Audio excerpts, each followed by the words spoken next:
St Kilda. The Cats claimed their first win of 2023 last week with a scintillating 10 goals to none third term on Easter Monday against the Hawks. Jeremy Cameron was once more the star with 7 goals, but can it be repeated?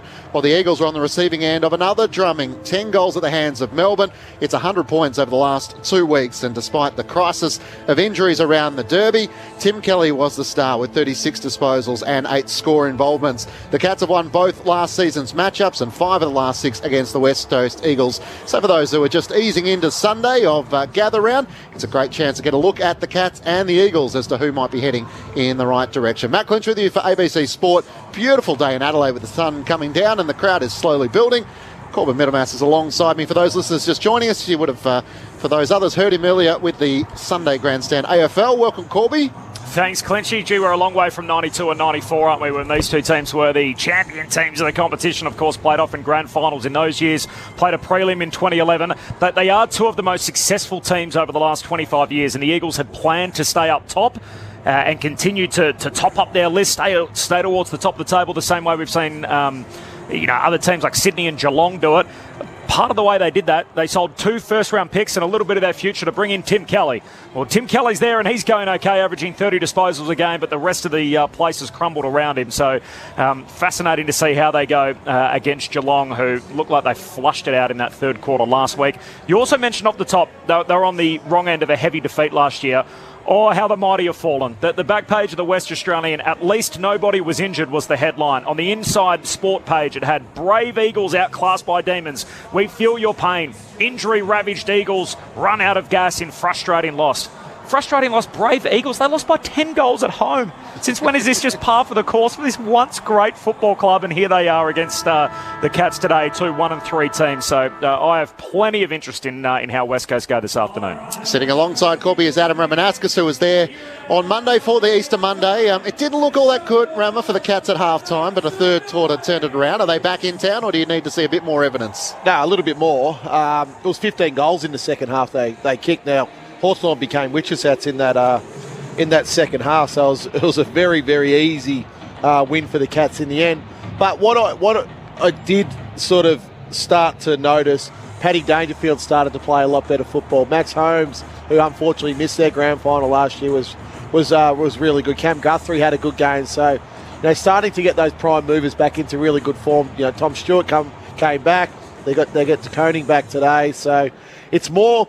What I'm looking for with the Cats is more their intensity. It's not about how they play. We know they're good. It's just simply their intensity. Jeremy Cameron is playing out of his absolute skin at the moment to start this season. Just needs a couple of more helpers. And sitting alongside me is Mark Murphy. Murph, when you have so many changes for the West Coast Eagles on the whiteboard, where do we try and focus this afternoon? Is it a young midfield? Yeah, it's tough, Clinchy. And Tim Kelly spoke about it then, Corby. He's holding his end of the bargain. He's playing some terrific football, but he just needs some support around him. So there's still enough good players out there, the Eagles, but there is a lot of unknown names that we're going to find out a bit about this year. So what better challenge to come up against the reigning premiers, who up until halftime last week had been going pretty poor. So it's going to be a good challenge. Today's a beautiful day here in Adelaide. Looking forward to seeing the Eagles. Looking forward to seeing Jeremy Cameron, who I love watching him play football. He's just he's certainly one of the best players in the comp, if not the best player at the moment running around. So you just love to come to the football and watch the best go about their stuff. Where have you got him ranked, Murph, in the grades of the competition? We love trying to stack him up. Oh, he's the best forward, and it's about what you rate higher. Is it your midfield, or is it your ruckman, or is it your key forward? It's hard to sort of go against from different lines, but I think he's the premier player in the competition at the moment. I love Clayton Oliver, but he had 40 yesterday, but he looked scratchy for a 40. But I've got Clayton Oliver as my best midfielder, Jeremy Cameron as the best forward. I've got Max Gawn as the best ruckman in the comp. Defenders, I don't really take too much notice about defenders, Rama. But if you were just wrestling, Rama, about, do I come and watch a half? Do I watch the whole game? I'm in Adelaide. Jeremy Cameron, 7 goals last week against the Hawks, 3 goals against the Gold Coast Suns, 6 goals against the Blues, 2 goals against the Magpies. So, Nick Dacos has had a great start to the season, but it's hard to argue that he's not the most impactful player on the game at the moment. Yeah, it's extremely hard to argue. And the other one is probably Charlie Curnow with the Merce Blues, who's who's had a really good start to the season also. But he's a nightmare matchup, Cameron. That's the problem. Yeah, it's really hard to put a tall on him because he's so athletic. Yep. He gets himself so high. Like he kicked 7 last week from, I think, 25 possessions. So it's not like he's kicking 7 goals from 9 possessions. Yeah. He's actually involved in the game. He's the same, like you're spot on with Charlie Curnow comparison, because he moves better than most midfielders, and he's in the high 190s, and it's just an impossible matchup really. So you just got to try and limit the amount of ball that goes in there as best you possibly can, and try and find someone who's a defender who can actually move. And you might have to be undersized. He's not really the big crushing pack sort of player, is he? But he's just so athletically gifted and just works his opponent into the ground, gets up and down the ground so well, and gets a lot of the ball, kicks a lot of goals. He's pretty hard to stop. So Mark Murphy alongside Adam Romanascus, Matt Clinch and Corbin Minimas to call the action. Final member of our team sitting in the front row of the grandstand this afternoon is Liz Walsh. Liz, welcome to you. A bit more favourable weather in South Australia than what we had last night. That's exactly right, Matt. Hello from Adelaide Oval's boundary fence. Last night's teeming rain has made way for fabulous autumn sun down here. No more ponchos, you just need sunscreen. We're expecting a top of 18, no real breeze to speak of. There's this beautiful gather-round spirit down here at ground level. There might still be some empty seats, but the 4 guys sitting behind me are wearing Geelong, West Coast, Essendon and Adelaide jumpers. They've just seen the Eagles win the toss. They're going to be kicking to the Riverbank stand, or northern end of, or southern I should say, end of the ground. And just a quick reminder of today's subs. Brandon Parfitt will be Geelong's tactical sub, while Connor West is the Eagles sub. Thanks, Liz. Look forward to your contributions throughout the afternoon. Just while sitting at the back, Rama, listening to you guys at Grandstand AFL Sunday, a bit of news came across my desk that Jordan De Goey might be a late out for the Magpies this afternoon. What impact would that have on Collingwood? Massive. He's had a very good start to the season. De Goey, he's why they're playing in the way they're playing at the moment. De Goey, he looks a lot fitter, stronger.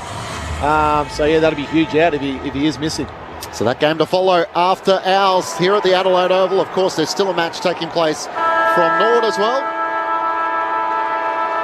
So we'll keep you across the Giants and the Hawks later on this afternoon on Grandstand AFL. But it's the Cats and the West Coast Eagles from Adelaide Oval. Here's Corbin Minimas. Williams and Stanley to go at it. Williams the first touch, Stanley a second, knocks it down straight to Gaff, squeeze the kick out. Williams jumps in, grabs the footy for the Eagles. Hand pass out to Hunt, a little too hot for him.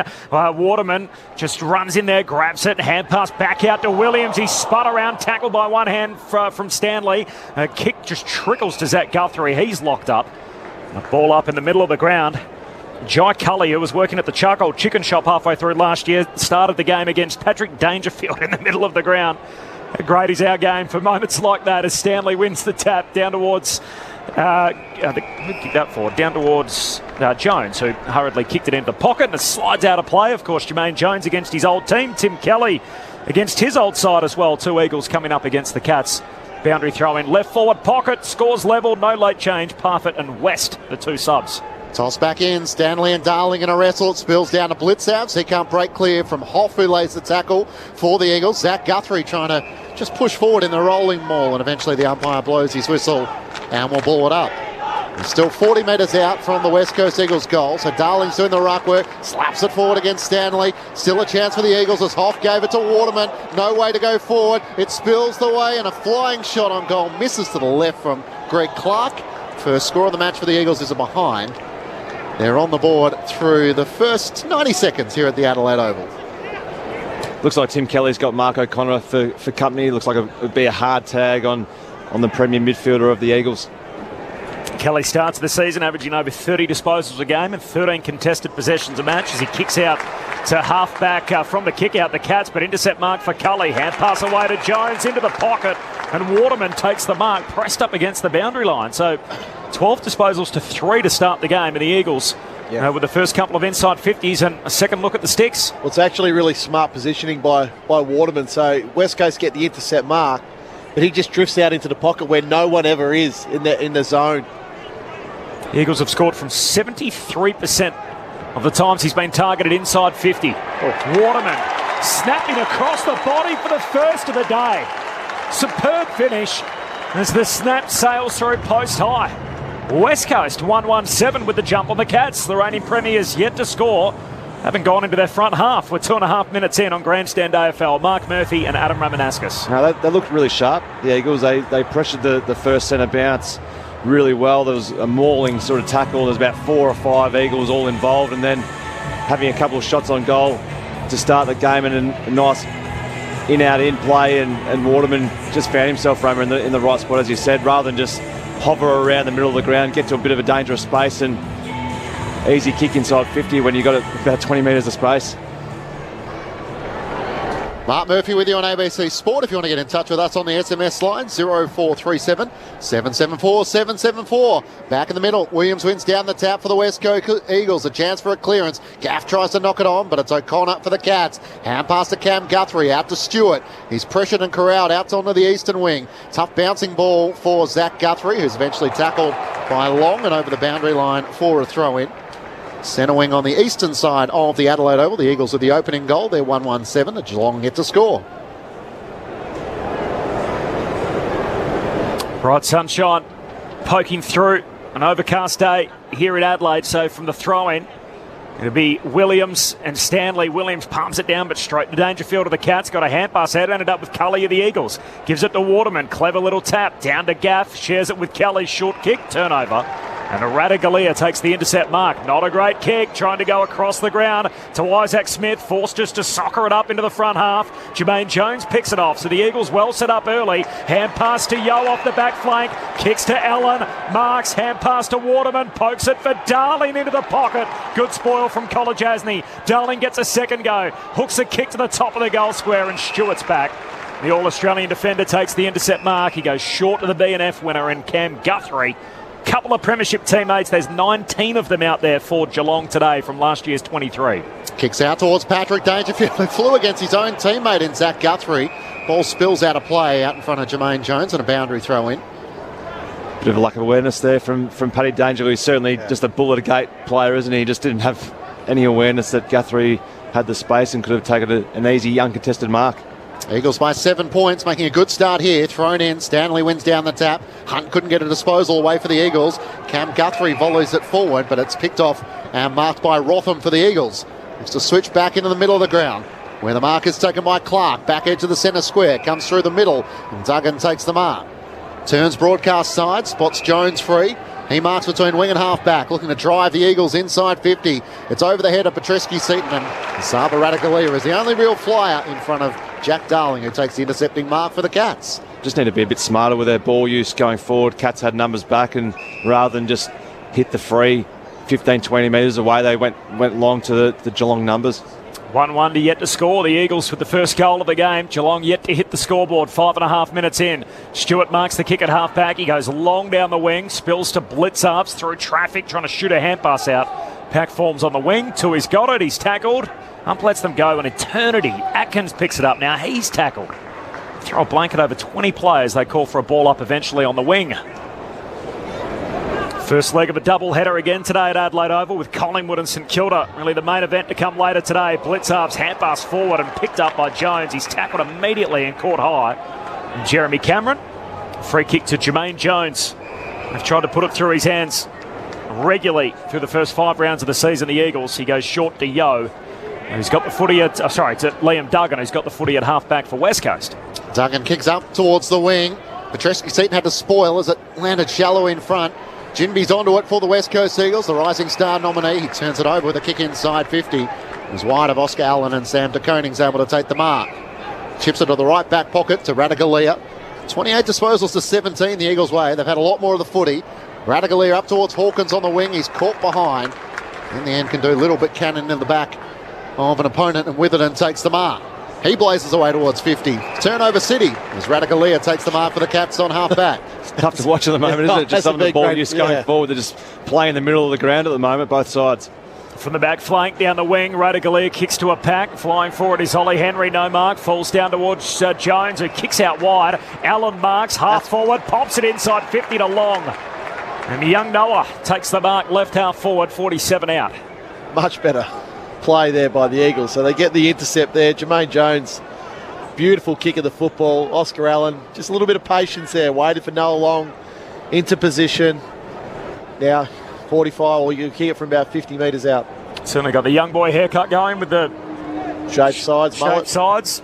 Up round his ears, the lad from Echuca, as Noah Long's kick misses out to the left. I believe I'm coming home to my 5-year-old son with a mullet. Right. And I'm not happy. I was about to say that. Thoughts from Dad on that? Not happy. First 8 points for the Eagles, 1-2 to yet to score 8 minutes in. Duncan out of defence for the Geelong side, marks at half back, out past to Isaac Smith, kicks looking for Stengel, it clears him, gets to the back, bounce ricochets wide of Cameron. It's a tough one for Hoff, who has to try and deal with it. He's over the foot, he can't clear it. Cameron's hand pass inboard, can't link up with Henry. Still a chance for Jinby, who gets the hand pass out, and a chance for a clearing kick. Barris up to the wing, Darling taken high, no whistle, play on's the call. As he feeds the hand pass to Jaden Hunt, hard against the boundary, kicks around his body. Radagalia was waiting for that kick, but couldn't take it cleanly. Waterman gathers for the Eagles, veers out to his left, hand pass to Jones, through the gauntlet, found a way through, hand pass to Kelly, he tries to take on the tackler, and he's able to do so. Back to Jones, inside 50, and the mark taken by Zach Guthrie, who springs out of defence for Geelong. Kicks it in front of Stanley, he misses it as a fumble, left the footy behind, picked up by Hoff, who turns and whacks it inside 50. Oscar Allen diving out to his right, takes the mark. She had Stewart sweating on him as well, and Oscar Allen reels it in left half forward. He'll kick from inside the 50. Jermaine Jones has started really well. Up to 8 possessions. Only 9 minutes of play. But he's had 4 inside 50s, Jermaine Jones, playing off a half-back flank. Played 7 games for the Cats back in 2018. They've, through the first, 4 games into the year, they've really tried to put it through his hands as much as possible, and you can see why. 205 metres gained from his 6 kicks so far. With 9 minutes in. Oscar Allen, who missed all of last year, boy, they're happy to have him back. Through it goes. The Eagles have kicked the first 2 against the reigning champs. West Coast 2-2-14. Geelong yet to score. 9.5 minutes in on Grandstand AFL. Adam Ramanauskas and Mark Murphy. Well, it's certainly been a scrappy start, hasn't it, Rama, from Geelong? But to the Eagles' credit, they're setting up really well defensively. They're getting numbers in the right areas. They're defending as a team really well. They look dangerous when they're lowering the eyes, aren't they? And just seeing the free and hitting it rather than going long to the numbers. Because Radagalia at the moment just been sort of sitting off the back, trying to outnumber and give them that +1 in defence. But when they have lowered the eyes, they've looked really dangerous and getting the benefits from doing that. What I don't love at the moment with Geelong is their disposal efficiency. They're only going at 50% by hand and foot. Couple of concerning stats. Just inside 50 once to the Eagles 8, and contested possession, which was an improving aspect last week. 15-7 the way of the Eagles. Back in the middle, Dangerfield tries to get the clearance of the Cats. He's run down by Clark. Ball spills to Jinby, but Danger wasn't in possession. He will get the free kick between wing and half forward on the eastern side of the Adelaide Oval. Around the back, he feeds the hand pass to Bowes. High kick inside 50. Hawkins the target, it clears him. A chance for close. He slaps it now to his advantage. Left forward pocket. Hand pass too sharp for Dangerfield. For Hawkins. Myers tries to go in. Clearing kick from Rotham. It's spoiled down by Tanner Bruin, and seen out of play for Jack Bowes, should I say, for a boundary throw in. Right half forward for Geelong, it's the West Coast Eagles leading by 14 points. Neither Hawkins or Close wanted that ball. They sort of looked at each other. Yeah. Are you going to take it? Or no, I'll take it. And it was too late. 11 minutes in, 14-0 the Eagles' way. Boundary throw in. Blitzarves wins the hit out. The footy comes back to him. A few fumbles. Still no clean take. Blitzarves grabs it, squeezes a kick out. It tumbles to Dangerfield. 40 out against the boundary line on the run. He shoots but misses. Near side of behind the Cats to the Cathedral end in the opening term. They're 1 behind. That's their first score. West Coast to 2-2. The Eagles by 13 points after 12 minutes. Looking for options to bring them back into play as Witherden drives it long to the wing. Oscar Allen is the target, sets himself. Sam de Koning spores it down. Falls the way of Gaff for the West Coast Eagles. Screws it back around his body. Duncan underneath. Takes the mark despite Allen coming in from the side. Bounces off the contact. Spots Dangerfield free. Jones trying to get back. He won't make up enough ground. And Paddy Dangerfield will get a second shot on goal, this time directly in front. From 45 out. Mitch Duncan was an absolute welcome return last week. I think he had 30 possessions in the end, and he's very clever with his ball use. He's patient. He uses it like you look at that kick there. He marks it dead centre wing, and then hits Paddy Dangerfield 40 metres out directly in front. It was just a beautiful kick. He almost told Dangerfield where to go by the way in which he was holding the football. just a smart player. 3 goals so far for Paddy Dangerfield this season. Don't they need one now? The captain comes in and fires it out to the right. A second behind for Geelong. The West Coast Eagles 2-2-14. We played 12 minutes in the opening term on ABC Sport. Hacksaw Liam Duggan's got the kick-out duties as he steps outside the goal square and goes long to half-back. Pack of players there. Cully up strong. He takes the mark in front of Blitzarves. Still sporting the dreadlocks as he lays a hand pass off to Hoff. Kicks down the wing and nice mark for Waterman. Still in the defensive half. Swings it across the ground. Looks for Jones. There he is. Possession number 9. And Jermaine Jones continues the shift. Out to the eastern side for Tom Barras. Short kick down the wing. And Witherden comes up with it, the former line. He goes short. Away to Luke Edwards, son of Tyson, of course, famous name in these parts. Middle of the ground, finds Waterman again. He just goes with a short kick to Cully. The wrap around the back to Waterman. He's looking for home. Puts his foot through it, but misses out to the right. They'll work their way through Geelong's zone there. So 2-3 to 2 behinds. 13 points the Eagles lead. An impressive start after 14 minutes. If you can call a timeout, I reckon Chris Scott would be calling a timeout right now because they just don't look switched on, the Cats, whatsoever. They just move the ball way too easily than the Eagles. So what would you imagine the message will be at quarter time, Merv? Wake up. Yeah. Be a good rocket, I reckon, coming out at quarter time at the moment. Mark taken by Cam Guthrie as they work it out of defence through Stewart to Duncan beforehand. Looking for options up the eastern side of the Adelaide Oval. Kicks it as far as he can in the direction of Blitzavs and Cameron. Blitzavs got hands to it, couldn't compete the mark. Bowes has an arm pinned. He can't get rid of the footy. Good tackle in the end.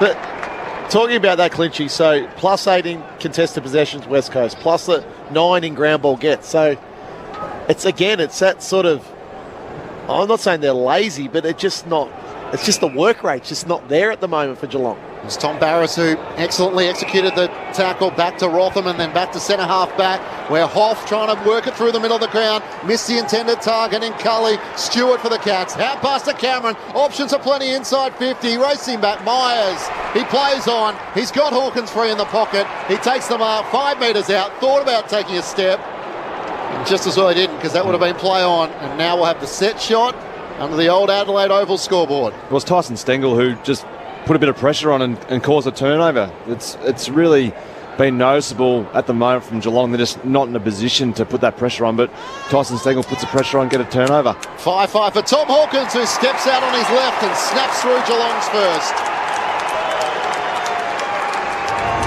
The old guard trying to lift their spirits in this opening term. And Geelong 1-2-8, trailing the West Coast Eagles 2-3-15. The margin is now 7 points, 15 minutes gone, opening term on ABC Sport. You're with Adam Ramanaskas and Mark Murphy. And you look at that, Murph. So contested footy, 19-11, West Coast favour. Ground ball gets 15-6, West Coast favour. Inside 50, 9-5, West Coast favour. So it's been a really strong start for the Eagles. A little steadier there. Yep. With Hawkins kicking that goal, but they need to wake up the Cats. They can't continue, like, we're into the 5th week of the season now. They look like they're just expecting it to happen at the moment. Yeah. Used to playing sort of big games at the MCG in front of big crowds. They've got the early game in Adelaide against the Eagles, where they'll start a heavy favourite. Just a little slow out of the gates. Here's Jimby with the first touch back in the middle. Gets the centre break for the Eagles down to half forward. Young's bowled over. Long rather, bowled over. Picked up by Stewart. Hand pass out wide to Cam Guthrie. Goes short to Close, who takes the mark. He's in the long sleeves again today. Geelong in their white shorts. Traditional jumper with the blue and white hoops, and West Coast Eagles in the royal blue jumper with the gold wings and the blue shorts as the kick goes down the half-forward flank, and it's whacked out of bounds, so we'll have a boundary throw in half-forward for the Cats. 60 metres out from their goal at the Cathedral end. 2-3 to 1-2, the Eagles by 7 points. There's no late change. The two subs, Brandon Parfitt for Geelong and Connor West for West Coast. Thrown back in, a chance for the Eagles through Jaden Hunt. Had it knocked out of his hands. Jinby lays the tackle on Stengel and the ball spills out of play. Same position, left half forward for the Cats, heading to the Cathedral end in this opening term. It's not a bad sub to have, is it? Brendan Parfitt sitting there on the sidelines. He'd probably be starting mid in a lot of other sides, wouldn't he? 113 games. He's probably sick of that role, though, Murph. He's sort of been pigeonholed for Geelong. Jimby tackled, ridden into the turf by Holmes. Was that in the back? It was. And the young Eagle will take the free kick at right half back. Hasn't his start to his career been impressive? Reuben Ginbey, the round 3 Rising Star nominee. It was the Eagles' first nom in 68 weeks. Oscar Allen was the one previous to that, the longest streak in the competition without a Rising Star nom by a long way. His kick heads down the wing and there's a pack which forms immediately and a ball up on the wing. So to put that into context, 68 weeks since Oscar Allen to Reuben Ginbey. The next longest drought in the competition was the Giants with 25. Ball up, Dangerfield lays a big tackle. Right on Ginbey, the man we're speaking about, and we're going to have a ball up again. So a couple of back-to-back stoppages. Almost feels a bit like a cricket crowd. It's obviously with 7 games into the weekend, fresh off Saturday night into Sunday, and Ginbey looks a little shaky. He's a bit worse for wear here, and the trainer's going to come out. The umpire can't resume play because he's only 5 metres away. So we'll try and get a look at the replay as to whether he got a stray knock to the head. Yeah. So he's holding his nose. But in a fair bit of distress, as the trainers... I reckon it's a finger to the eye. Okay. Averaging 15 possessions a game in his first season. The part, I'm sure, which would impress Rammer is he averages just under 8 tackles per game. Oh, got the thumb. Yeah, straight in the eye. So a thumb of Jeez. Patrick Dangerfield. Yeah, I've been really impressed. Trying to lay with the Ginbey, tackle. the way his pressure is around the ball and how physical he already is for an 18-year-old. So after the lay, the ball is thrown back up. Kelly tries to break through traffic, but it's Holmes of the Cats. Hand pass to Stewart. He kicks towards half forward, and Witherden's able to lunge forward and take the mark for the West Coast Eagles. Right half back, the Eagles leading by 7 points. They're 2-3-15 to Geelong 1-2-8. The Eagles with the first 2 goals on the match. Geelong with the last. Long kick to half forward. Sava Radicalia's having a good start. A few intercept marks as he marks at left half back for Geelong. Goes back to De Koning, who returns this week. Sam De Koning subbed out of the match against the Suns with concussion, so missed Easter Monday. Comes out to Myers, his premiership teammate, marks at half-back. Short kick to Zach Guthrie, hand pass to Holmes. Puts on the Jets immediately, breaks one tackle, finds Dangerfield. Marks plays on, through centre half forward, kicks it deep to the tomahawk. Can't reel it in, still trying to keep the footy alive. Knocks it back to Stengel, he's tackled out of play. Jeez, he missed Jeremy Cameron there. Dangerfield. Just right in front of him, wasn't he? 25 out. Just easy little dink kick, but went for the harder one. Pretty low-key opening. The Eagles by 7 points for the boundary throw-in. Hawkins wins it down. Myers grabs it, spins out of one tackle, drilled by SPS. And your former teammate Merv Sant Petrevski-Seaton wins the footy in the defensive 50. And the long sleeves in his new hairdo, which he's had the last couple of weeks. Yeah, I don't mind it. It's a bit going on there. Bit of blonde locks, long flowing locks. Looks to use it well out of defence, although the kick never got to the intended target. Zach Guthrie dropped the mark and then has to try and lay the tackle. Spinning out of traffic, Petruccelli, but didn't get a disposal away. Gathered by close to the Cats. Hand pass to Kolajazzi. Inside 50, Ollie Henry on the lead. Clinchy, Ollie Henry had a very big impact in last week's game, particularly he came on a sub after half time, and he was able to hit the scoreboard, kick 2 goals, 3 in the end, and was a real help in that third quarter to get Geelong that big lead. So he's just still finding his feet at Geelong, but I think it's coming together nicely. Cats have had a bit more of the play inside their forward 50. Henry looking to capitalise on that. That's a shocking kick. Absolute shank. And the mark is taken by Hoff down low. He was the one sitting at the top of the defensive goal square, and it was a wait to the poor kick.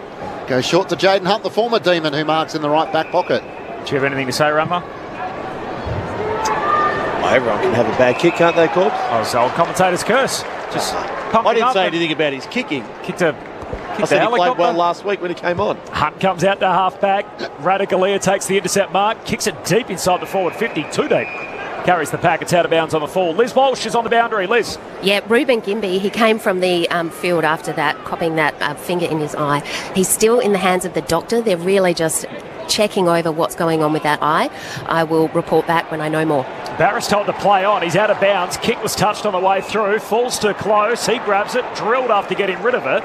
And as a result, it's a downfield free kick. Stengel just pops it through. The ump says no advantage. So if the umpire calls play on when the player is out of bounds, it's out of bounds. So that's what I would have thought. So apparently there is some technicality to that. If he doesn't move off his line, He's out of bounds. He can still enter the played play. on. I agree. It's madness. Stengels had a second go at kick and miss from 20 out this time, and the ump says he's still not back on your line. I haven't called time on. So now he's getting a third look. Woodville West Torrens lad, Tyson Stengel, won a premiership in back-to-back years across 2 competitions. He swings it through for an easy conversion and draws Geelong within 1. 23 gone in the opening term, 2-2 to 2-3. The Eagles with the first 2, Geelong with the last 2. West Coast by a point. Adam Ramanauskas and Mark Murphy on Grandstand AFL. I think it should definitely be called out of bounds. It's called play on, and the ball is out of bounds. Yeah, It's never made a lot of sense to me, that. Very strange. But anyway, Tyson Stengel setting up for the round the corner from 15 directly in front. So tell me then, Corbs. Yep. I agree with you, by the way. Yeah, The rules but shift. what I'm saying is, if the player on the mark then doesn't go and apply pressure, Yep. can the player that has the ball just still stand there on his line with the ball out of bounds? So that's a very interesting question. If he runs towards him and tackles him, I imagine then is that out of bounds or is that holding the ball? Are they going The ball's not in the field of play. I think you got him, Rammer. Stanley wins down the tap. It's O'Connor who gets the hand pass to Blitzout. Straight up and down it goes. Have a go at that. Stanley and Williams both try to. Neither can get a touch onto it. Tim Kelly tries to dive on the footy. It's now Atkins' chance to try and knock it out for Geelong. Blitzav's on all fours. He sharks it out of the congestion. Stengel sockers it off the ground. Inside 50, a chance for the Cats. Hawkins comes out. Beaten to it by Barris. He tries to knock it out Myers. That could have been a throw to Hawkins to the top of the goal square. And Close takes the mark. Just great kick on his left foot there, Tom Hawkins, rather than just having a ping at goal, just to see Close standing there at the top of the square, just to pull it back, and little left foot snap is very clever by the veteran. And all of a sudden, after a slow start, the Cats have started to hum. And Brad Close from point blank range, top of the goal square at the Cathedral end. For the Cats, third on the trot. Close comes in. A couple of steps to the left from the goal umpire, but the Cats fans are celebrating. They take the lead for the first time in the match. They're 3-2-20 to the West Coast Eagles, 2-3-15. 24 minutes gone, opening term on ABC Sport. On the SMS, 0437 774 774. Joe from Wangaratta wants to know why there's no Sam Menengola for the Cats. He's had a knee injury, but hasn't really featured so far in their VFL side, so maybe still a week or two away. Yeah, it looks that way. Just with Tom Hawkins there, his unselfishness as a key forward is underrated. He's kicked nearly 750 goals in his career. The amount that he's passed to a teammate is... Direct assist would be high, wouldn't it? Be huge. He could be close to 800 or 900 potentially. 3 in a row for the Cats. Back in the middle of the ground, Bailey Williams leaps up, wins the head out, but down to Dangerfield. Sweeps a hand pass forward for Geelong. Atkins scrapping for it. Williams has a fumble, knocks it away to Clark. His handball back into congestion. Myers extracts it. Hand pass out to O'Connor. He turns into a tackle and a ball up. Centre half forward for the Cats. And I say that, Murph, because every other key forward or forward in the competition would have had the shot there.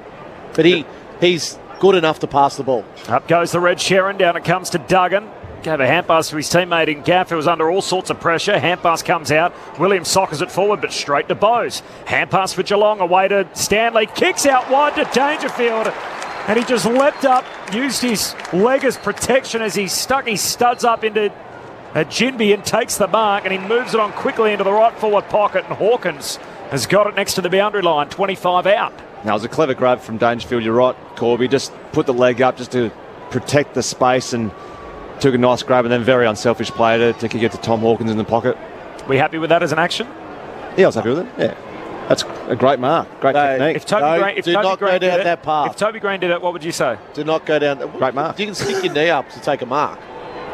Here comes Hawkins against the boundary line. A right-footed drop punt is excellent. Threads it through for his second. After a lean start to the season, the Tomahawk with a couple in the opening term gather round, and the Cats are just starting to get going. 4-2-26, West Coast 2-3-15. Eagles with the first 2 goals, Cats with the last 4, Geelong by 11. Yeah, they've got their game together now, Murph. Yeah. Inside 50s, 9-12 in Geelong's favour. So they just started to get flowing in this in the last sort of 12 or 13 minutes. I look behind the ball there, so it's a bit of a slow play. So Dangerfield takes the mark outside forward 50, and I look behind to see how Geelong is setting up. It still amazes me why teams leave Tom Stewart free. Yeah, he's probably the best defender in the competition. Just have someone standing next to him, West Coast. You'd think surely there's an awareness to man him up, doesn't there? Just to make him accountable. Yes. Adam Ramanauskas and Mark Murphy with you on ABC Sport. Matt Clinch, Corbin Middlemass and Liz Walsh. Stanley wins down the tap for the Cats. Got it to Dangerfield. Hand pass to Blitzavs. Can't take it cleanly. Jimby over the top. A chance here for O'Neill. Fires the hand pass forward. Run down. And gone is Cully. He just couldn't quite break away. And a good tackle laid by Mark O'Connor. Takes the free kick for the Cats. 1-2 with Duncan. Gave it to Stanley. Back to Duncan. He's kicked to half forward. Byers can't take the mark. Cleared away by Hoff. Gets the hand pass away to Yo. Driving kick out to the eastern wing. Too wide for Darling, and it's out on the full. And the free kick going the way of the Cats, who lead by 11 points. 4-2-26 to West Coast 2-3-15. Saba Radagalia will take the free kick. So we're nudging towards quarter time here in the first of the double headers. Collingwood and St Kilda still to come. Radagalia along inside the 50. Blitzavs is there. In the pack, Cully almost had the best piece of it. And Blitzavs now has the arm pinned by Yo. Umpire circles and will ball it up. It's in the right forward pocket under the old scoreboard. Cats in attack leading by 11. It's good to see Elliot Yo playing football. I know he played last week, but having him back in the West Coast midfield is really important. Hopefully he can get somewhere near that form that he shown a couple of years ago. Hawkins grabs it out of the ruck, handballed it straight to Jones, pumped it forward, but a turnover. Radagalia takes the intercept mark, hand pass to DeConing, kicks inside 50 to Jermaine Jones. It's been a lot of floaters today, hasn't there? Bringing into question the inflation. It's flat. It's a hot talking point. As Jones goes down the boundary line eastern side, it slips out of play as Oscar Allen had a play on it, so a throw in between wing and a half forward for the Cats. 2 goals to 4. You know me, Corby. I like to ask the hard questions. The snicko, the inflation of the balls.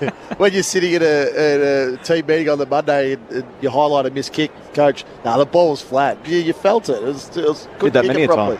From the throw-in comes the way of Stengel of the Cats. Hand pass forward to Myers. Looks into the pocket. Over the head of Hawkins. Yo sets himself. Spoils it down. Straight into the path of Isaac Smith. Hard against the boundary. Turns back on his left to Cameron in the goal square. No, Yo got back once more. Couple of good efforts from Elliot Yo to deny the Cats another goal before quarter time. Geelong's lead is 12 points.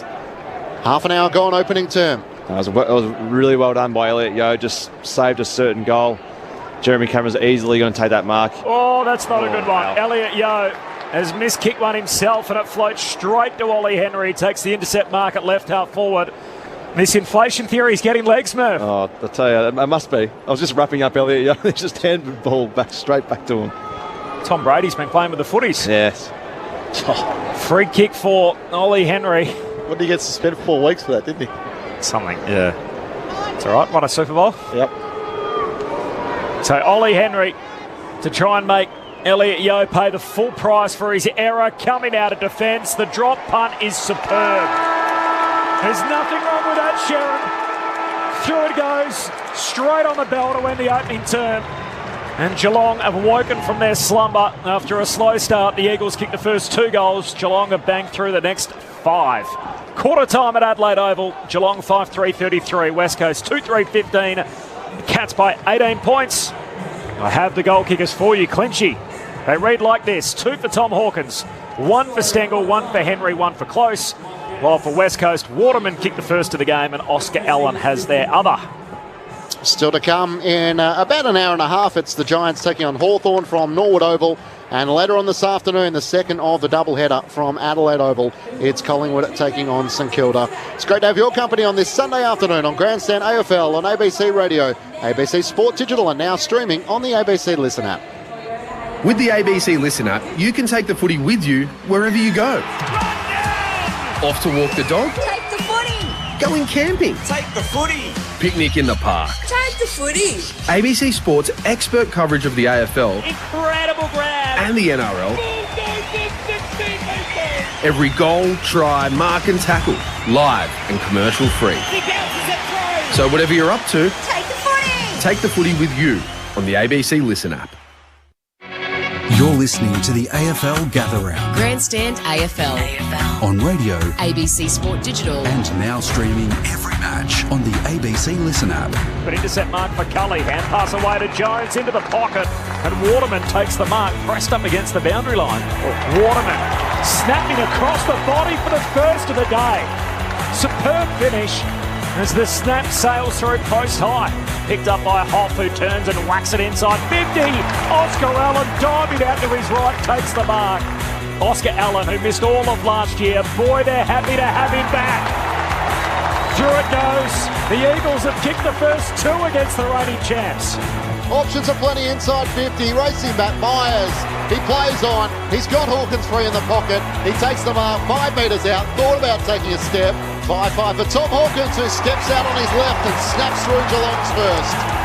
Beaten to it by Barris. He tries to knock it out Myers. That could have been a throw to Hawkins to the top of the goal square. And Close takes the mark. For the Cats, third on the trot. Close comes in. A couple of steps to the left from the goal line line. But the Cats fans are celebrating. Stanley kicks out one to Dangerfield, and he moves it on quickly into the right forward pocket. And Hawkins has got it next to the boundary line, 25 out. Hawkins against the boundary line. A right-footed drop punt is excellent. Threads it through for his second. The 2023 AFL season. On radio ABC Sport Digital. and now streaming on the ABC Listen app. Sunday afternoon footy from the Adelaide Oval. Gather round, and in the first of the doubleheaders, it's the Cats leading by 18 points, 5-3-33 to the West Coast Eagles 2-3-15. I had the West Coast Eagles with 8 of the first 9 inside 50s. Adam Ramanauskas. I think from that point onwards, Geelong had 15-1. Yeah, it was sort of a tale of two halves of the quarter, really. The West Coast were really good early, kicked the first couple of goals, and the ball was locked in their forward half of the ground. Geelong looked lethargic, slow, not getting to contest, allowing West Coast to win that ground ball battle, which we know is so important. And then it just turned. It just sort of...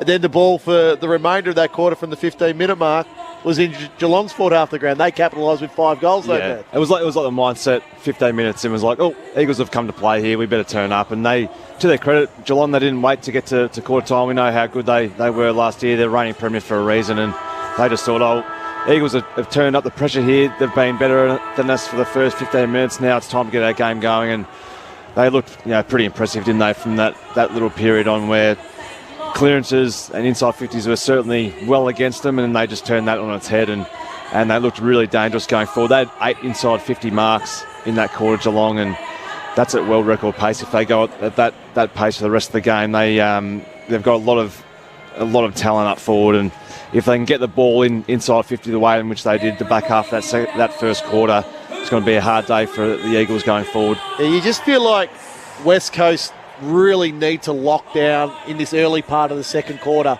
particularly defensively. Don't let this lead balloon out to 7 or 8 goals at half time. Like try to have almost a 0-0 draw for the majority of this quarter. I think it's around the contest, pressure, win the clearances, but then when they've got ball in hand, don't just bomb it back to Tom Stewart and Radicalea and De Conning.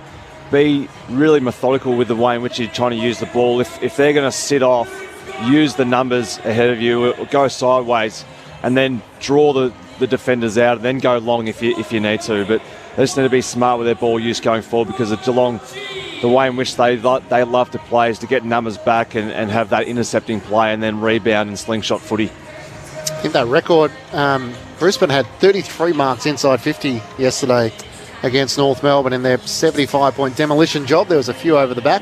That's a lot of marks, isn't it? That's a lot of marks. That's not all on the defenders. No, of course. That's the ease of ball inside 50. There was something outrageous too in terms of points. 116 points off turnover. Yeah. 116. Wow. I guess when you kick 152 points, they've got to come from some source. Come from somewhere, but that's a big number, isn't it? Second quarter set to get underway. Geelong leading by 18 points against the West Coast Eagles. As Bailey Williams sets himself up against Stanley this afternoon. Beautiful straight bounce in the middle of the Adelaide Oval. Williams wins down the tap looking for Cully, but it's Dangerfield who emerges with it. Shows good acceleration, ran a long way. Driving kick inside 50. Hawkins a target, he's got it! Textbook centre bounce clearance, the captain involved, and Tom Hawkins with a good contested mark. Yeah, well, that's a genuine mark inside forward 50. Played on, steps out to the right, snaps across his body. Hawkins with his third. Straight out of the blocks in the opening 30 seconds of the second quarter. The Cats extend their lead to 24 points, 6-3-39 to the Eagles, 2-3-15. Barris should be able to defend that. So I'm just somewhat down for West Coast over there. I think it's Jermaine Jones, maybe. I think he was just blindsided. I think he was watching the ball coming inside 50 and just ran straight into his opponent and just didn't expect the contact. And when you don't expect the contact, sometimes you get that winding effect. Yeah. And I think that's exactly what's happened there. But you just see the benefit from your midfielders like Dangerfield. We know how powerful and his burst away from stoppages. That's the benefit of running that 10-15 metres and getting it out the back. What a great opportunity, Murph, for Jai Cully. So taken in the mid-season draft, to have the opportunity to play on Paddy Dangerfield. We know how good Paddy is, but this will be a lesson if he has a long career that he won't forget. Stanley, the South Australian, wins the hit out as Blitzarves, who's attending the centre bounce, soccers it to centre half forward. Yo works off Cameron, got a hand pass away and then was dumped after doing so. So free kick to the West Coast Eagles. We'll come back to Elliot Yo. Just played 53% game time last week off the back flank on his return against Melbourne. He goes wide with a kick to Clark. And getting across, Jezza just knocks it out of play. Jeremy Cameron, arguably the player in the competition right now, for another sensational day on Easter Monday. The big bag of 7 will have a boundary throw in here on the eastern wing. The Cats with an early goal in this second term, which is 2 minutes old. Geelong by 4 goals neat. Thrown in, blitz outs from behind, knocks to the front. Kelly can't get a disposal away. It goes out of play. Tim Kelly last week had the 36 disposals, 2 goals and 8 score involvements. Just the 2 touches in the first quarter, Murph. He's got the company of Mark Blitzavs. And when Blitzavs goes into the ruck, Mark O'Connor just starts banging into it. It's going to be a long day for Tim Kelly, I think. To have the company of Mark Blitzavs. He makes his presence known as O'Connor tries to get the clearance for the Cats. His hand pass is too wide for Duncan out of play. And it looks like Elliot Yo's got the job on Jeremy Cameron, which I think is not a bad matchup for someone who's really athletically gifted. Obviously doesn't have the height of Jeremy Cameron, but he's got the job on the premier forward, premier player of the comp. O'Connor just whacking into Kelly here at the boundary throw-in as Williams wins it down. Kelly went without it, now becomes tackler as he locks up Cam Guthrie. Ball up again on the eastern wing, another stoppage. It can be a tough day when you're getting tagged and you're in a side that's going the way in which they're going at the moment, Eagles, and playing against the reigning premiers. Well, the ruck share at Dangerfield got a hand pass out wide. Gaff was appealing for deliberate. It never went out. Gaff picks it up, bangs it forward, and Stewart takes the intercept mark across half-back. Goes short to Isaac Smith, not 15, said the umpire, so hand pass to Stewart. Goes by hand to centre half back to Kolajasny, now to Radagalier, but they're retreating. Short kick to Holmes. Hunt got the spoil in there for the Eagles. Live footy forward pocket. Darling collects, runs straight into 2 tacklers. Kolajasny and Radagalier hold him up. Ball up, left forward pocket for the Eagles. A 24-point lead for Geelong. 3.5 minutes into the second term. Well done, the Eagles there. Just covered the outlets really well. Good pressure. Darling and Stanley in the ruck. Darling tries to clear a space, can't run onto it. Then lays the tackle on Zach Guthrie, but it was over the shoulder. So just a little bit careless in trying to lock the ball inside the forward 50. The free kick going the way of the Cats as Zach Guthrie can give the hand pass around the back to Mitch Duncan. Runs the boundary line, drives it up to his good mate Hawkins, who's caught behind. Had the spoil against Duncan, and it goes out of play. Just thinking for Tim Kelly alongside Mark Blitzavs. He's 198 centimetres, so you think, get on your bike, run.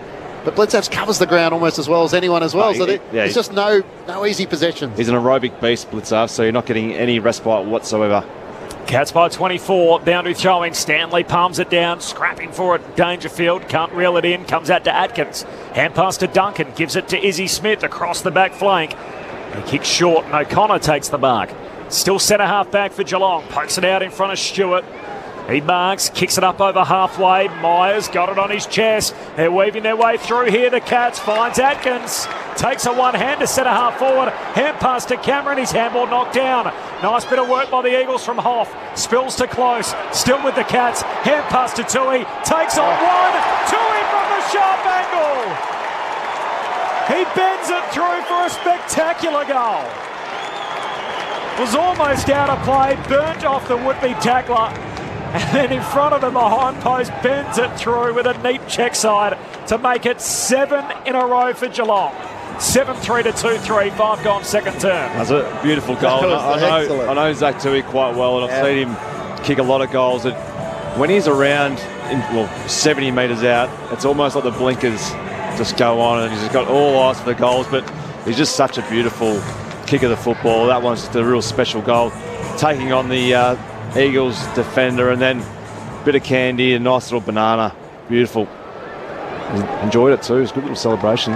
Jeez, I'm not sure what Tom Atkins was doing, giving the handball to Jeremy Cameron directly in front. I think on his right foot. He thinks Jeremy Cameron's the best player in the league as well. So getting an opportunity on the wing, Zach Tui can play in forward and defence. Williams wins down the tap for the West Coast Eagles. Good to see Jimby back on. Can't get a hand pass to Cully. O'Connor for the Cats. Fires a hand pass forward. Jermaine Jones steps through traffic. Hand pass to Jaden Hunt. Puts it out towards Darling. In a wrestle with Kolajasny. It bounced off his scone. Kolajasny with a hand pass to Radikalia. Hand pass missed O'Connor. It's cleaned up though by Atkins. Driving kick around the wing looking for Henry. Got hands to it. Couldn't take the mark. Hawkins gathers. Great hand pass inboard. Opens it up for Holmes, who kicks inside 50. Isaac Smith's got free. Hand pass over the top to Jeremy Cameron. He'll dribble through his first. And the Cats are red hot with the last 8 goals of the match. It's a 36-point margin. And all of a sudden it's an avalanche against the West Coast Eagles. 8-3-51 to the Eagles 2-3-15. 6 minutes gone, second term on ABC Sport. So Tom Hawkins had already dragged his opponent out with him. So Tom Hawkins up on a wing. He's got Barris with him. So there's one less in Geelong's forward line to worry about. Then Hawkins wins the ball, and it's just a beautiful handball to Max Holmes. Puts him into space, opens up the entire forward 50 for Geelong. There's only 2 pairs in there. It's Isaac Smith and Jeremy Cameron. Smith takes an easy mark, handball over the top. See you later. They just look like they know before they're getting the ball, they know where it's going next, don't they? At the where their teammate's going to be. Yeah, just well oiled. 8 straight goals in the game after the Eagles kicked the first 2. Geelong wide, back in the middle, one down by Stanley. Ball comes out the way of Holmes. Such pace, he just turns and burns off Jimby. Takes 2 bounces. Holmes kicks inside 50, hitting up Cameron. He's getting a free. Spoiling attempt, didn't quite come off from Rotham. And Jeremy Cameron's going to get it, true centre half forward. He'll kick from inside the 50 and immediately starts squeezing the Sharon. You unlucky there, Rotham?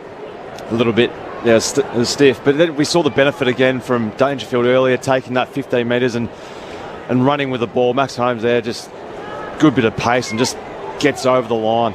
Slow start for the Cats. Didn't kick a goal until halfway through the first. They've got it all working now. Jeremy Cameron with 2 in 2 minutes. And the Cats have kicked the last 9 in the game. 9-3-57, West Coast 2-3-15. The Cats lead grows to 42. And we're only 8 minutes into the second term. Well, this is what we spoke about, man. West Coast not wanting this to happen. So, 4 goals in 8 minutes to start this quarter, and now the lead's just completely ballooned out to that 7 goals already for the Cats. So you're sort of looking now as a West Coast player going, okay, how do we stop this?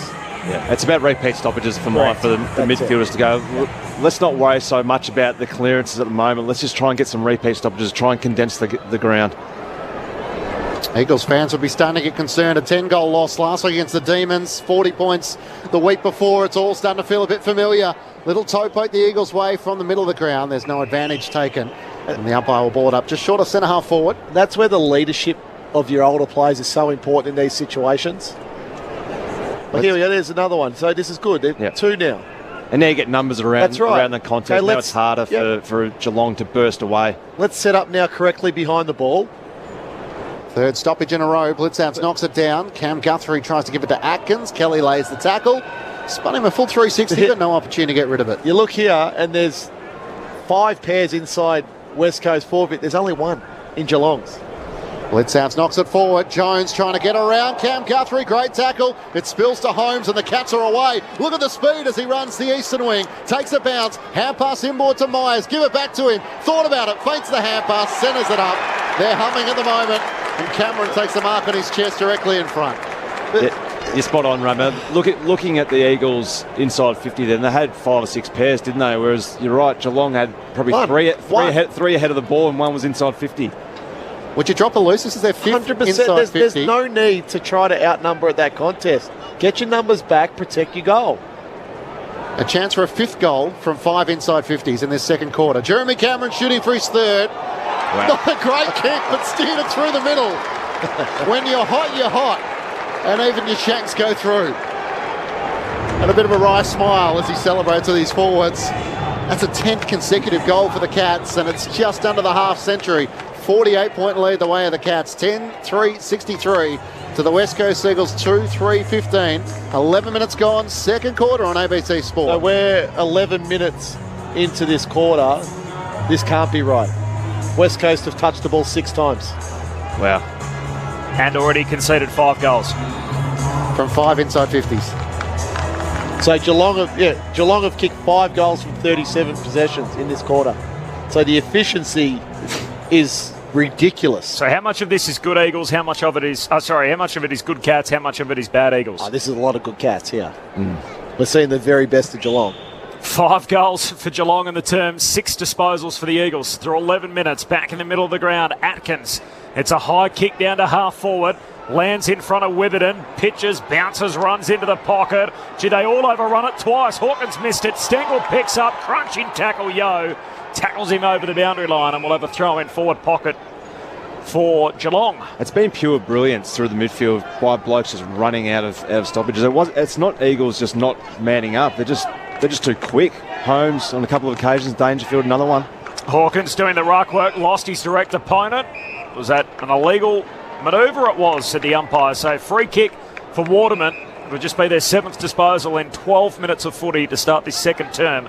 Geelong by 48 points. They've kicked the last 10. And the Cats had kicked 5 goals from 37 disposals, so basically 7 disposals for a goal. It's pretty handy footy. Stewart comes inboard, having regathered on the wing on the eastern side.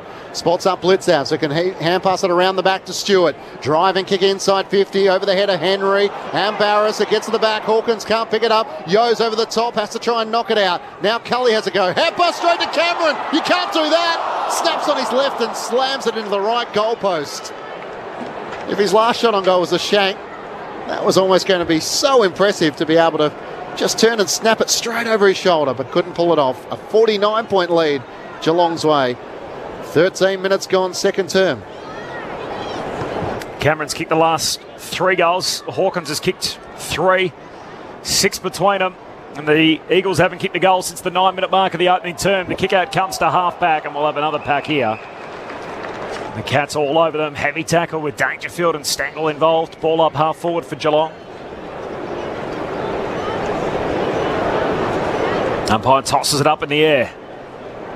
Jinby scrapping for it. It's Kelly in the end who extracts it. Hand pass out to Waterman. Gives it to Witherden. To centre half back. Hand pass for Yo. He links up with Rotham. Oh, some indecision. Trying to run away from Hawkins. He ran a long way. He kicks in hope down the wing but turns it straight over. It's coming back with Jezza. Kicks it into the pocket. Not a great kick for Henry. And Barris spills the mark out of play.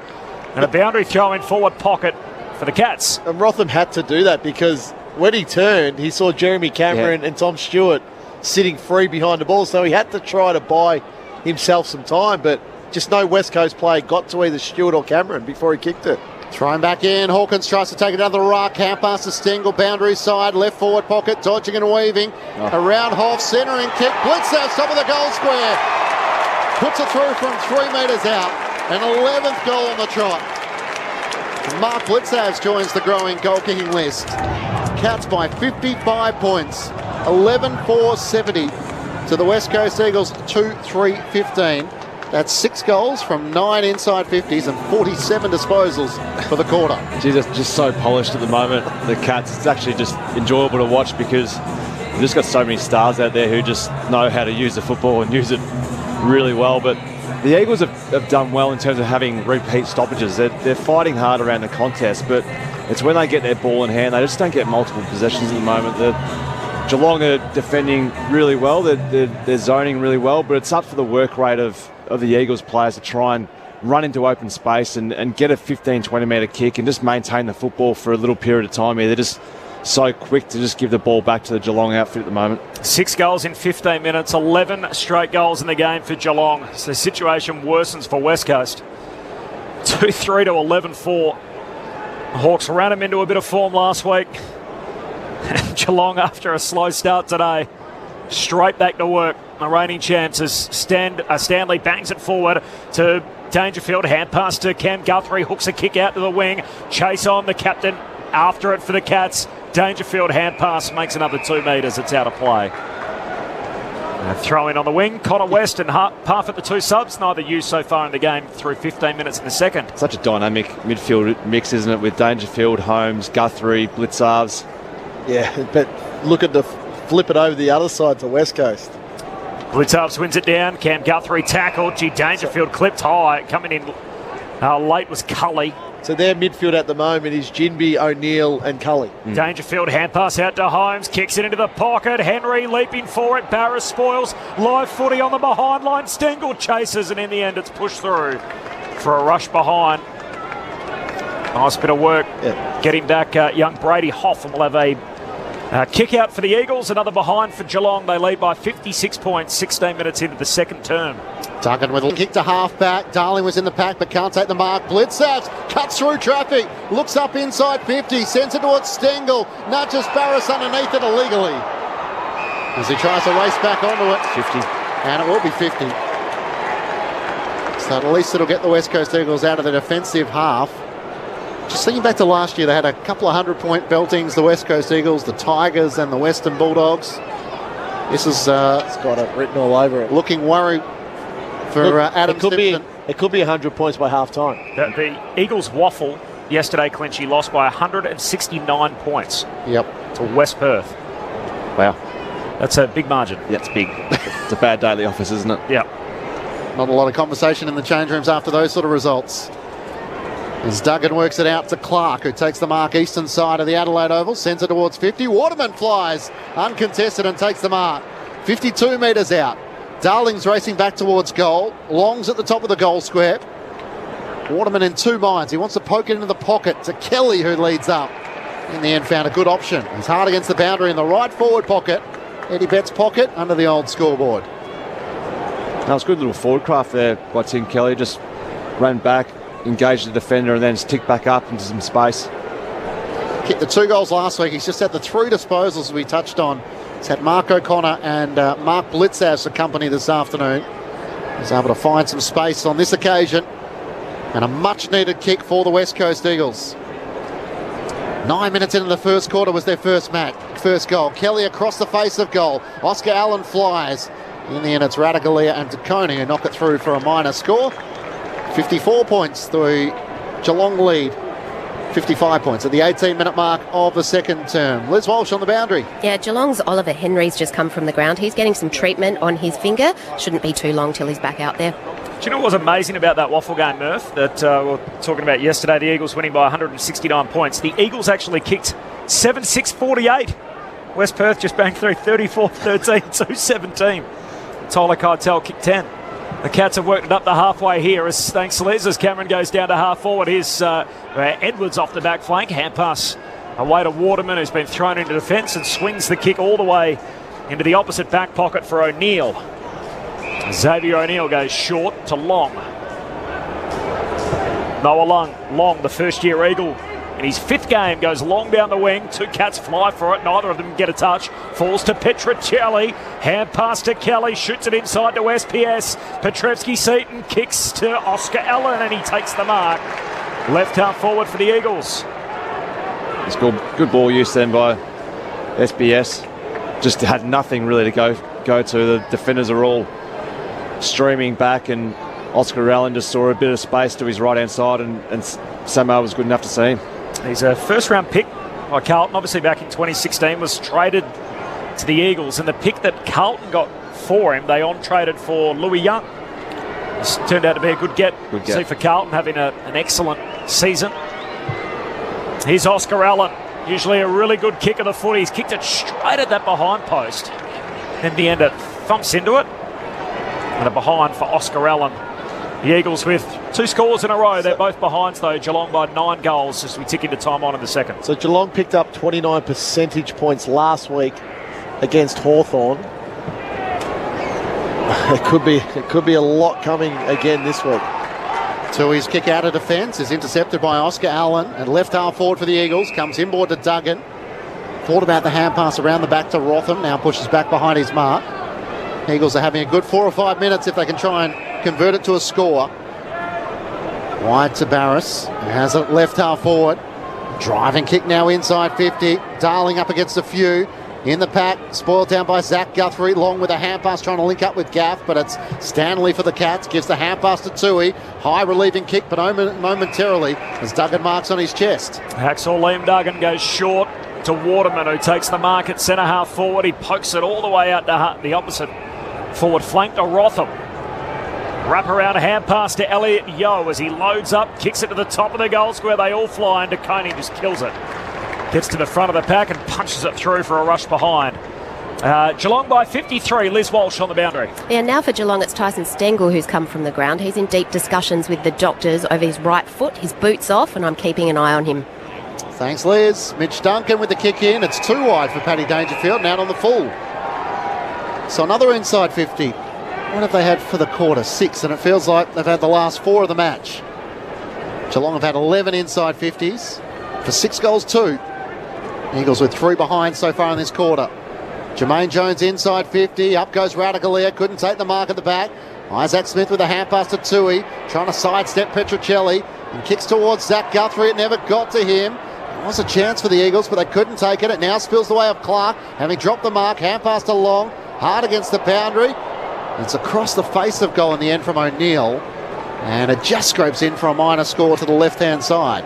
Last 4 scores of the match, the way the West Coast Eagles, but they've all been behinds. Cats lead by 52 points. Eagles' last goal at the 9-minute mark of the opening quarter. Geelong have put 11 past them at the other end since then. Time on second term. Izzy Smith takes some ground and then bangs it up to the wing. G. Dangerfield flies in the air, collides with Barris. Barris keeps his feet, got a hand pass out. Now the ball comes underneath the pack and Dangerfield's there again, scrapping for it. Ump says I'll have it as a pack of 5 or 6 develop. 11-5 to 2-7. Just completely flushed it out here, Geelong, in the first 10 minutes of the second term. They kicked 5 goals in their first 5 entries. Really killed off the game very early.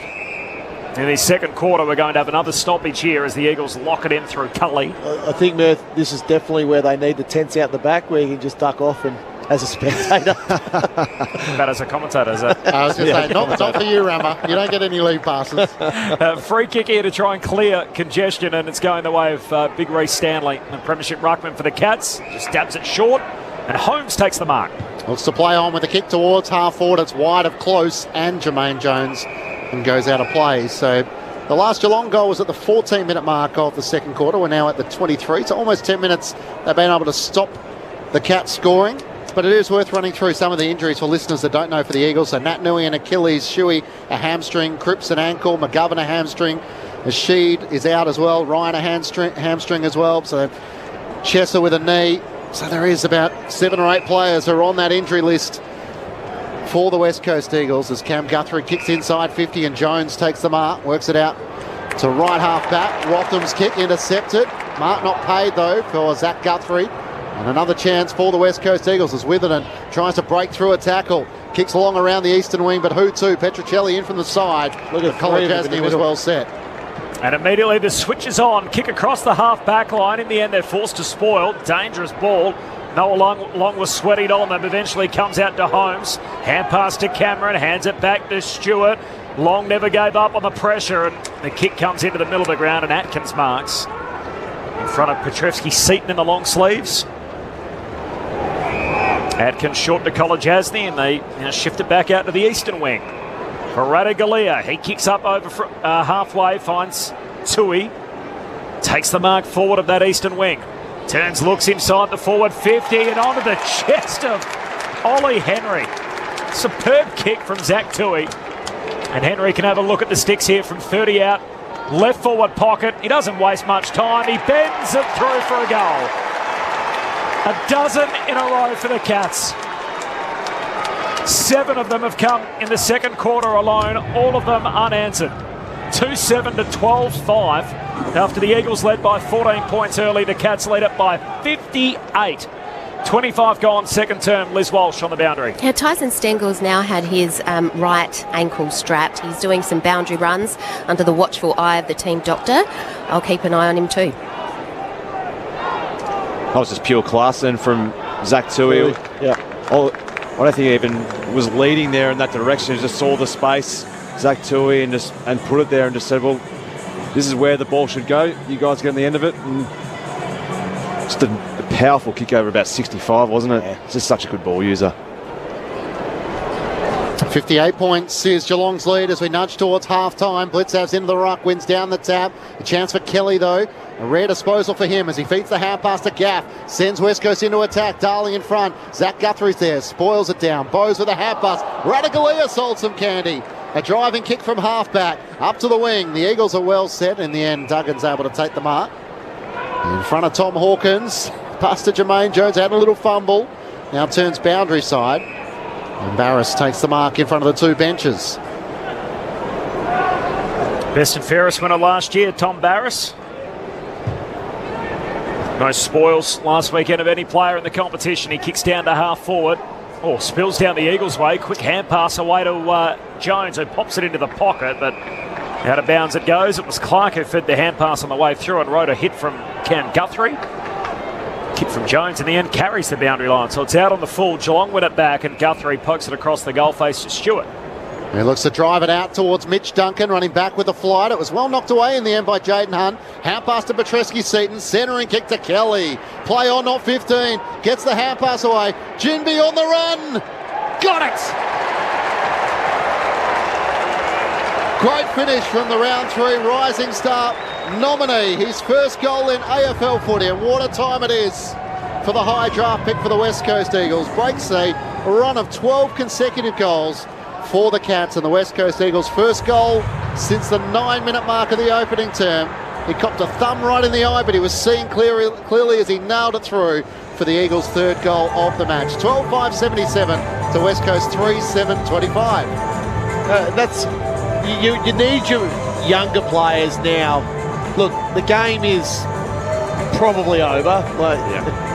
But at the same time, you want your younger players still to get plenty out of the game if they can. Otherwise, it's a waste of a game in their development. So you want to see them continue to run. You want to see them continue to get to contest. You want to see them kick goals. So you still got to be able to get something out of the game if you're a West Coast Eagles player. Bailey Williams wins the hit out back in the middle, out to the wing though. It'll be collected by Tui. He tries to take on the tacklers and caught, holding the ball. Edwards and O'Neill lock him up. Ball up again. Blitzarms palms it down to Cam Guthrie. He turns and kicks inside the forward 50. Jeremy Cameron back into the pack. Running with the flight, leaping up into contact and hugs onto the footy. What a mark that is. So as a young kid, North Melbourne used to play a lot on a Friday night in Melbourne at the MCG. That was exactly the same as Wayne Carey would do week in, week out on a Friday night at the MCG, that mark. Absolutely. Just leaping back into players in the other direction. Took it above the pack on his chest. Jeremy Cameron goes back to make it 4. He's having a day again. 13 of the last 14 for Geelong. Bag of 6 and 7 already in the season. He's got 4. We're not even at half time. 29 minutes into the second term. It's Geelong by 58, 13-5 to 3-7. So just looking, Murph, who was his direct opponent on that occasion? Because Elliot Yeo was, for some reason, with him. I think he's on him. He's been winning. Yeah, he's been on him. That's sort of the matchup that the Eagles have decided that's probably their best opportunity. In the air, it's certainly not going to pay off because Jeremy Cameron's by far and away better in the air. Elliot Yeo's terrific in his own right in the air, but not when you're playing against the taller Jeremy Cameron. But they're obviously thinking athletically that Elliot Yeo's their best one to go with him. It's a bit of a challenge for the young Eagles defence with Hawkins. Stanley's gone forward, Cameron as well. Splits out's doing the ruck work here. 58-point lead the way of the Cats. As Blitzavs wins down the tap, trying to tap it to Atkins and then follows up once more. Gets the clearance for the Cats. Hand pass out in front of Izzy Smith. He volleys it inside 50. Duggan couldn't complete the mark. Hawkins shovels it forward. Miss Cameron. Yo racing back for the Eagles. Hard against the boundary line. He's pretty keen to get it across under the pressure of Jeremy Cameron. And it's out of play in the right forward pocket for the Cats. Corbs, I'm going to give you a challenge during the week. I know you love your stats. I think Isaac Smith kicks the ball off the ground more than any player in the AFL. Number one. I've got absolutely no evidence to back that up, so that's why I want you to study for me. Leave it with me. Hawkins wins down the tap. Cameron can't get a disposal away. Atkins with the hand pass to Hawkins. Trying to get the hand pass back to Stengel. Drawing a couple of opponents. Now Izzy Smith goes with the conventional left foot. Spots up Blitzavs pushing forward. But that wasn't off the ground. That was a beautiful kick by Isaac. But so that's not one to your tally, Corbin. He's done 3 today. So, and I every game. Last week we're doing the Geelong Hawthorn game. I already had a couple last week as well. So, do you think he's always been like that? Or is it? Okay. Yeah, I do. Go back to the archives, Corby. Good luck. Well, the champion data have it. They will. They do. Mark Blitzavs has one of 7 goal kickers for the Cats. He now has a second from directly in front, 40 metres out. And after the Ruben Jimby goal at one end, the Cats are back to their scoring ways. It's a 64-point margin with Mark Blitzavs kicking his second goal, 14-5-89 to the West Coast Eagles, 3-7-25. 31 minutes gone, second quarter. You with Matt Cledge, Corbin Middlemass, Mark Murphy, Adam Romanascus and Liz Walsh on the boundary. I think there could be a segment here with an Ask Corby. Yeah. Yes. Did you say Jeremy Cameron as that goal's been kicked? Well, I'm just thinking, Blitzavs, if you're talking about perfect matchup for Jeremy Cameron, Blitzavs is on his team, but he'd be the perfect matchup because aerobically he'd go with him. Speed, in the air. Anyway, they can't. As he was having the kick, Jeremy Cameron needed to tie his shoelace up, but just sat back, almost like junior footy when he thought, if someone's taking a set shot, I'll just take a moment to sit on my backside while it's all happening. It's leg in the air type stuff for the Cats at the moment. They lead by 64. Out of the middle, Jinby. Hand pass to Cully's. Handball to turnover. Colin Jasny for the Cats. Hand pass to Izzy Smith. Links up with O'Connor. Comes wide with the kick and Henry marks.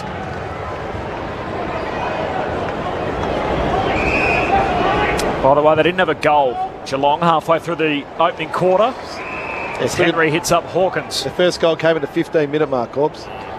Hawkins down to half forward and Stengel takes the mark, so they've got 14 goals in a quarter and a half.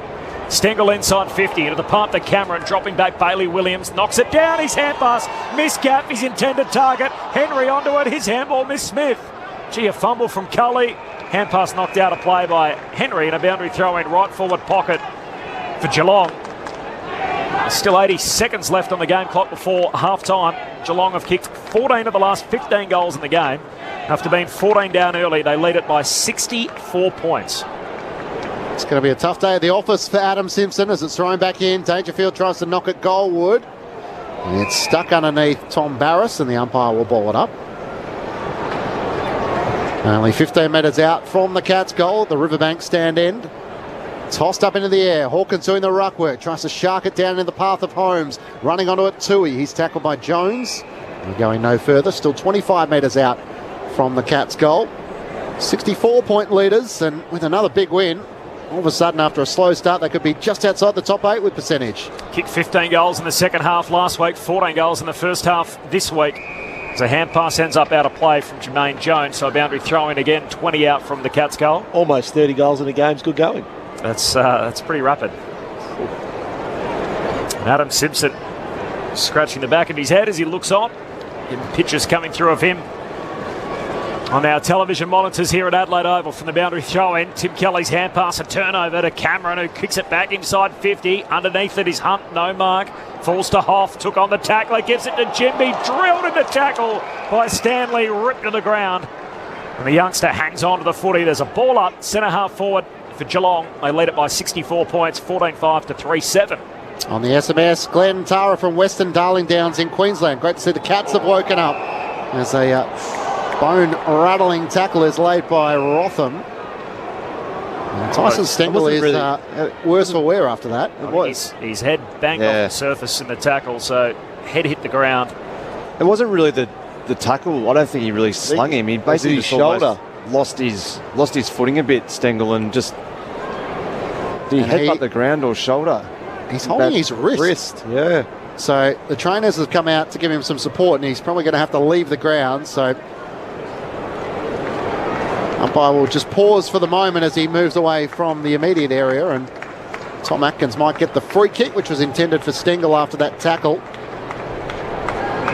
Bit of correspondence from across the border in WA about the Eagles, so we'll bring you a bit of that in a moment as Atkins kicks inside 50. Henry out on the lead, and crossing across was Barris to spoil out a play. Do we need Clint Wilden on at half-time just to have a discussion? We could get a temperature test if you want. He's doing the later game. Liz Walsh on the boundary in the meantime. Yeah, Tyson's just coming from the ground now. He's using his jumper as a sling around that left wrist. He doesn't look too good.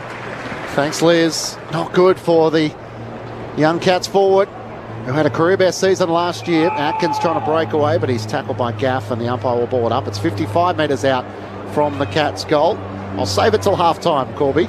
The correspondence from the West. Hawkins knocks it down to Jaden Hunt.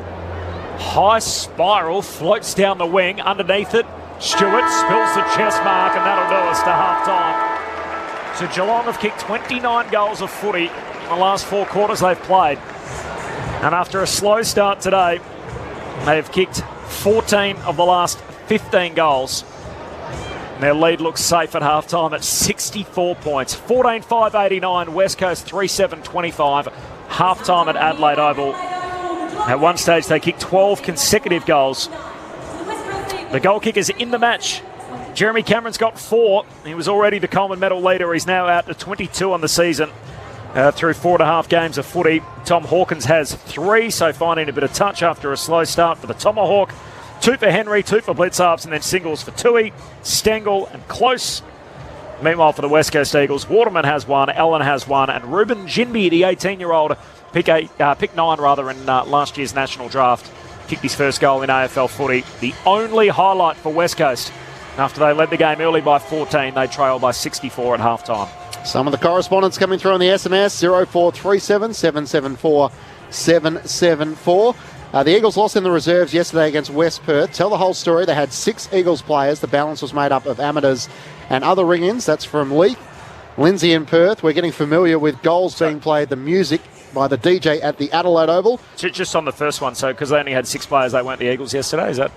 I think they were still wearing the jumper. Right. Yep.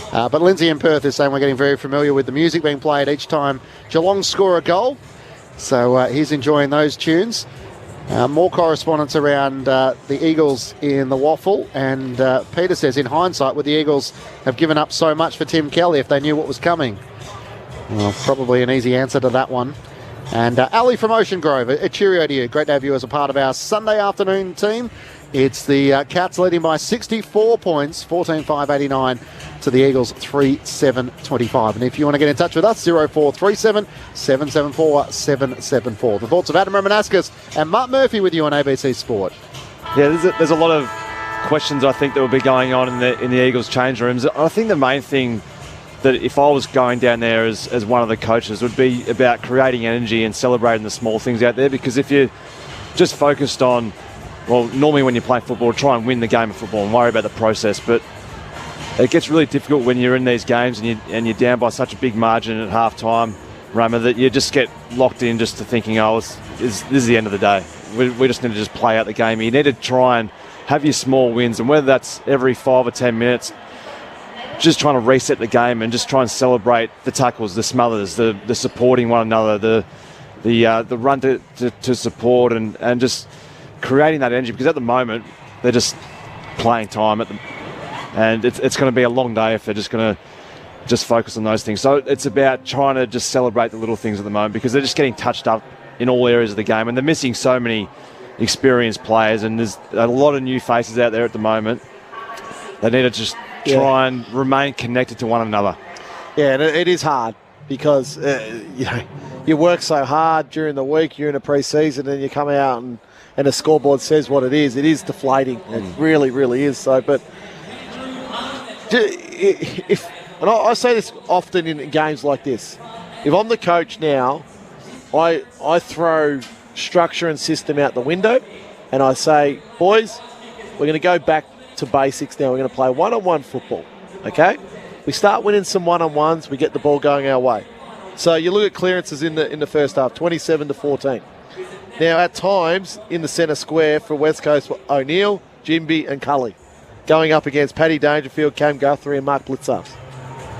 You know, do you need to go, okay, let's put some experience around the ball. Let's have Tim Kelly in there.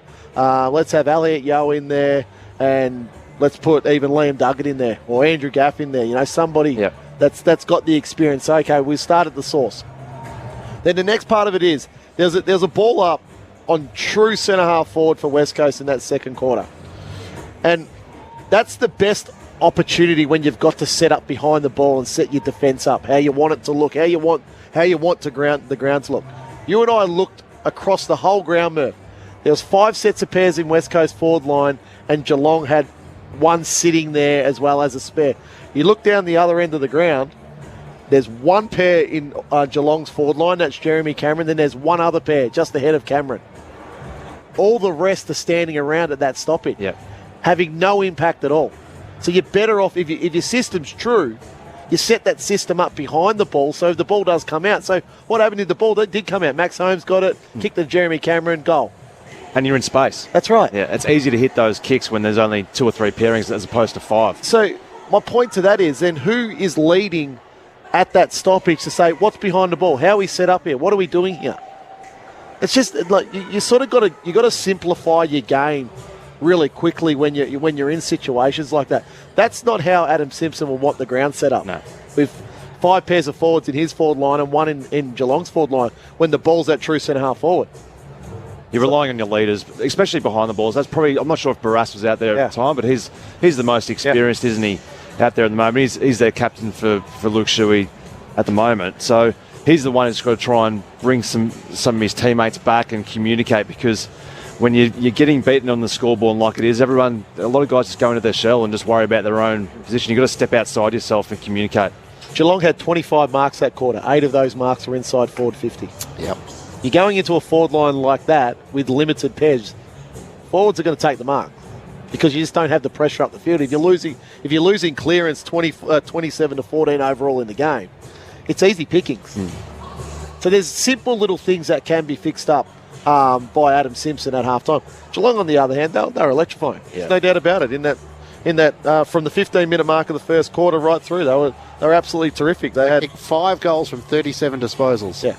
And the Eagles touched it 6 times while they were running rampage. So they've had 19 scoring shots, Geelong, from 35 entries in a half of football.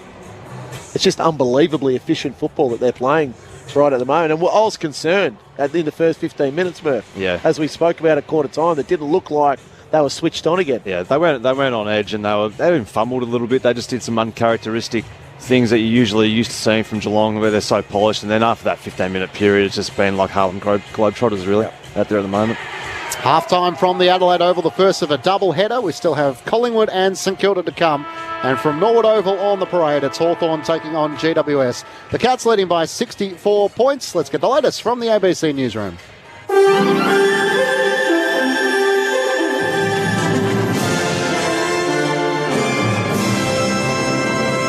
ABC News with Satyam Weinstein. The United Nations Secretary-General is calling for an immediate ceasefire in Sudan, where clashes between rival military factions have reportedly left at least 56 people dead, including 3 UN employees. The BBC's Guy Pitt has the details. The UN appeal came as fighting in Sudan continued deep into the night. There are reports of army airstrikes on a base belonging to the paramilitary group Rapid Support Forces, or RSF, in the city of Omdurman, on the opposite bank of the Nile to the capital Khartoum. The Sudanese Doctors' Union reported deaths at Khartoum's main airport and several other cities.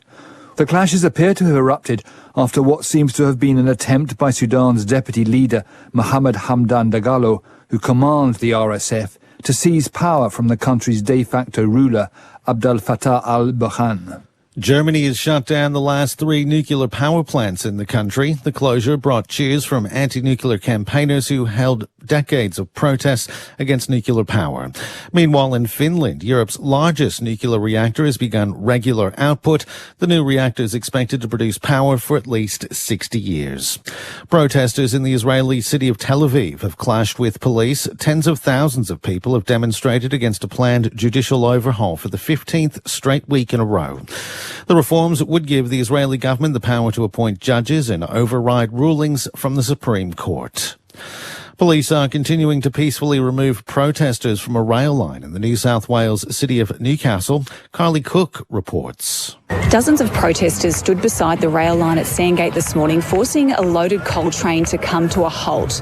The train was heading to the world's largest coal port, Newcastle. Dozens of people have been led away by police and arrested. It's unclear if any charges have been laid yet. More than a dozen people remain on top of one of the coal carriages. Protesters are continuing to sing and chant, demanding government ban new coal projects. Carly Cook, ABC News, Newcastle. WA Premier Mark McGowan has condemned a riot at Perth's Casuarina prison, which saw several custodial officers injured. The 3 detainees allegedly assaulted a female supervising officer, hitting her in the head with a makeshift weapon. They then took her keys and opened up several accommodation units. Up to 13 detainees retrieved a ladder, escaped into a roof cavity and climbed onto the roof. Victorian Premier Daniel Andrews has taken aim at the federal government for leaving state governments to pick up the pieces of what he's described as a broken Medicare system. Speaking at one of 21 state government-run priority primary care centres, Mr Andrews says states are having to find ways to help patients access fast and free services to reduce pressure on hospitals. He says it's time the Commonwealth stepped up. It's simply not sustainable or anywhere near good enough for Medicare rates, bulk billing rates to be falling, bulk billing doctors becoming harder and harder and harder to find, and everyone having to pay gaps, everybody having to pay out of pockets for what should be a universal, free, fast and local service. Disability advocates are calling for urgent reform to Australia's migration laws to end discrimination against people with a disability or a health condition. They want the federal government to remove the Migration Act's exemption from the Disability Discrimination Act. They also want all children born in Australia with a disability to parents on temporary visas to be granted an automatic health waiver. Natalie Wade from the Australian Lawyers for Human Rights says Australia's approach breaches human rights law. It leaves applicants seeking to stay in Australia with not only a high degree of uncertainty for their future, but also leaves them with a high degree of stigma and shame. The Department of Home Affairs says it's evaluating the migration health requirement. New South Wales health authorities are encouraging people to get their 5th COVID vaccine. Another 22 people with COVID died in the state in the latest 7-day reporting period. Spokesman Conrad Moreira says COVID vaccine covers the original strain and the latest variants. We're moving into what we call COVID normal. So COVID is not going to go away. It's going to be there in the background. And so it's important, I think, that the idea of maintaining vaccination against COVID as well as influenza is in the forefront of the mind of our Western Sydney community, particularly, for people who are at high risk of illness. And rangers are searching for a dingo in WA's Pilbara region after it attacked a toddler on Friday night. Rangers intend to euthanise the dingo if and when it's found. You're now up to date with the very latest from ABC News. Hello, I'm Patrick Stack, and if you like great stories and you enjoy sport, then I reckon you need ABC Sport Daily in your life. People will watch Weird, 100%. If Roman Reigns was to fight John Jones tomorrow, a whole lot of people would watch it. The Ben comes to the NBA at 25, I hardly had a sense of my name. Andrew Abdo was definitely put in the shade. He only got a few questions. I'm not sure they'd tell me another one if I told some of the stories. It's your daily sports conversation, and it's called ABC Sport Daily. Find us on the ABC Listen app.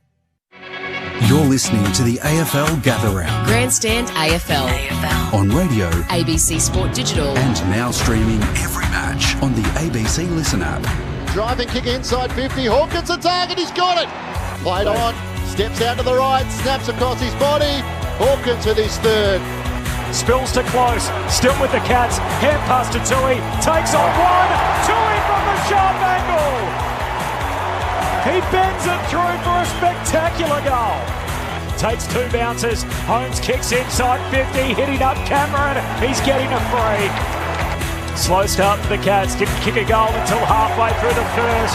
They've got it all working now. Jeremy Cameron with 2 in 2 minutes. And the Cats have kicked the last 9 in the game. Hand pass inboard to Myers. Give it back to him. Thought about it. Fakes the hand pass. Centres it up. They're humming at the moment. And Cameron takes the mark on his chest directly in front. Jeremy Cameron shooting for his third. Wow. Not a great kick, but steered it through the middle. When you're hot, you're hot. Gets the half pass away. Jinby on the run. Got it. Nominee, his first goal in AFL footy. And what a time it is. Guthrie, he turns and kicks inside the forward 50. Jeremy Cameron back into the pack.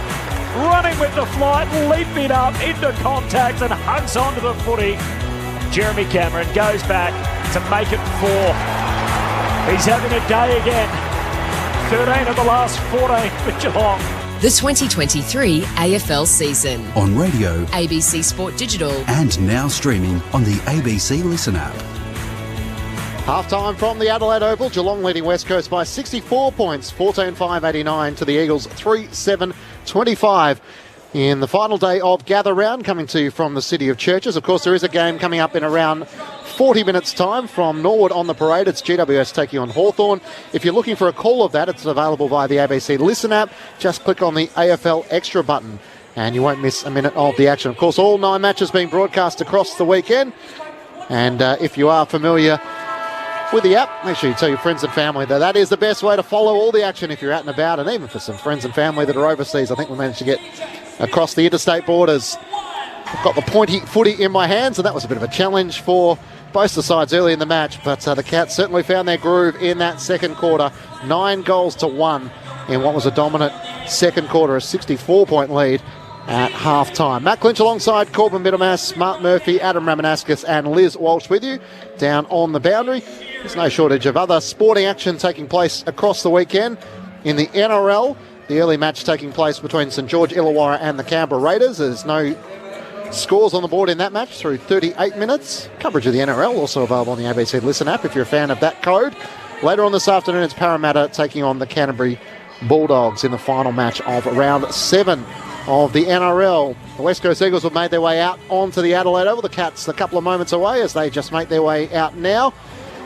No doubt, Rammer and Murphy, you might have been on the receiving end of a few beltings throughout your career. What's the mood in the change rooms? Are you looking for your senior players to sort of try and lift the spirits and give a couple of positive indicators to try and aim for in the second half? Yeah, unfortunately, been on the end of a few big losses. But I think at half-time, you certainly look to your leaders to create some energy and to almost take the scoreboard out of it and just worry about doing the right thing by your teammate next to you. And that's when you do learn a lot about the guy standing next to you. When the chips are down and all's lost with the game, you certainly do look for your leaders, but also the younger guys, like create some energy, a bit of bubble.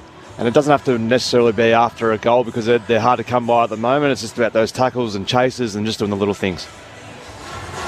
Yeah, you just got to start again. You got to wipe the scoreboard clean and say, well, let's try and go and win the third quarter. Let's try and go and win the second half and try to take some positives out of it. As I said just before the news there, you know, I would be structurally changing it all up, saying, look, let's just play one-on-one football. Let's just go back to basics. Let's really simplify the game here for the next period and see if we can get some positivity and results that way. Because, like I said, in that second quarter, you need your young players still to get something out of this game. You can't just let them roll out and be 100, 120 point loss in the end, and they get zero out of it. Like a lot of people talk about, you've got to get your first 50 games into a young player, but you've got to get 50 good games into them if you can, where they're having every experience at AFL level. You don't want them to be experiencing losses like this because they just simply don't get much out of it. No, you need to get into habits, and if you getting stuck into the bad habits of just playing out the game for the sake of it rather than actually trying to get something out of it. The win's certainly not going to happen today for the Eagles, but there's parts of the game that they can get something out of and take that into next week and learn from it, but also set themselves a challenge, and might be going up against Patrick Dangerfield as one of the younger guys at the Eagles and learning from what he does around a stoppage, whatever it is. But just trying to get something out of it's really important, and creating good habits. Adam Simpson-Rammer is in his 9th year, signed till 2024. What would you think the expectations are? It feels like the needle's moved a little bit in terms of where they hope this team might be off the back of the 2018 Premiership and what they might be trying to plan for the future. Yeah, it's really difficult when you don't have your senior players at the moment play. Like you mentioned that injury list a little earlier, and it is long. So that's the most tricky part. But he's playing. Pardon? Long. Oh, wow. Have you got more of these things in the second half? We might need that. He is in a mood at the moment, Corb. But if you're committed to a reshape of the playing list of the football club, you got to stay the course. Yeah. It's the clubs that deviate away from that reshape takes longer. Nice bit of fire-up music too, but Ricky Martin being played across the DJ out there. So no doubt the Eagles are feeling that going to... Was that in the Carlton rooms much pre-game? Yeah, most weeks. Yeah. Down to Liz Walsh on the boundary. Yeah, Tyson Stengel's now been subbed out of the game. Brandon Parfitt comes in for Geelong as Geelong investigates a wrist injury. It doesn't look good for Stengel. Thanks, Liz. On the SMS, 0437 774 774. West Coast fan, team is going nowhere and no real positive signs for the future. Time to take a hard look at the team, strategy and result. This is a results-driven industry and the head coach seems way off. Time for hard calls to be made. Time for a new coach and a new direction. That's from Brian in Western Australia. And from Bruce, my concern for all the young Eagles is the psychological damage that can be caused by getting thumped consistently. Correct, and that's true. That does have a definite impact on players' performance. Into the second half we go. Geelong by 64 points. Here's Corbin Middlemass. 13-goal turnaround in the game so far as Bailey Williams wins the first hit out of the second half. Non-controlling umpire spotted a high tackle and a free kick for Tim Kelly, so the Eagles will get some go forward out of the centre square.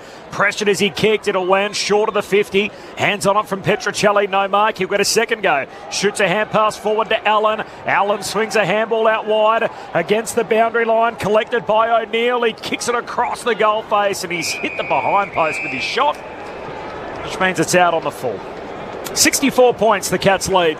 The Eagles with an early inside 50 to start the third. Liz Walsh. You talked about the psychological, whatever happens from this game for the West Coast Eagles, potentially trying to help that situation. Adam Simpson has started this game coaching from the bench, or this quarter, I should say, coaching from the bench. Yeah, thanks, Liz. Might as well get down and try and help them out as Clark kicks inside 50. Radicalia ridden into the turf by Oscar Allen. No free kick in the left forward pocket. The Eagles have it inside their forward 50.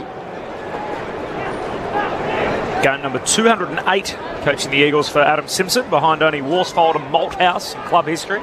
Stanley wins down the tap, Parfitt into the action, gets an early disposal. The sub in for Tyson Stengel, and the kick goes out of play and a boundary throw in.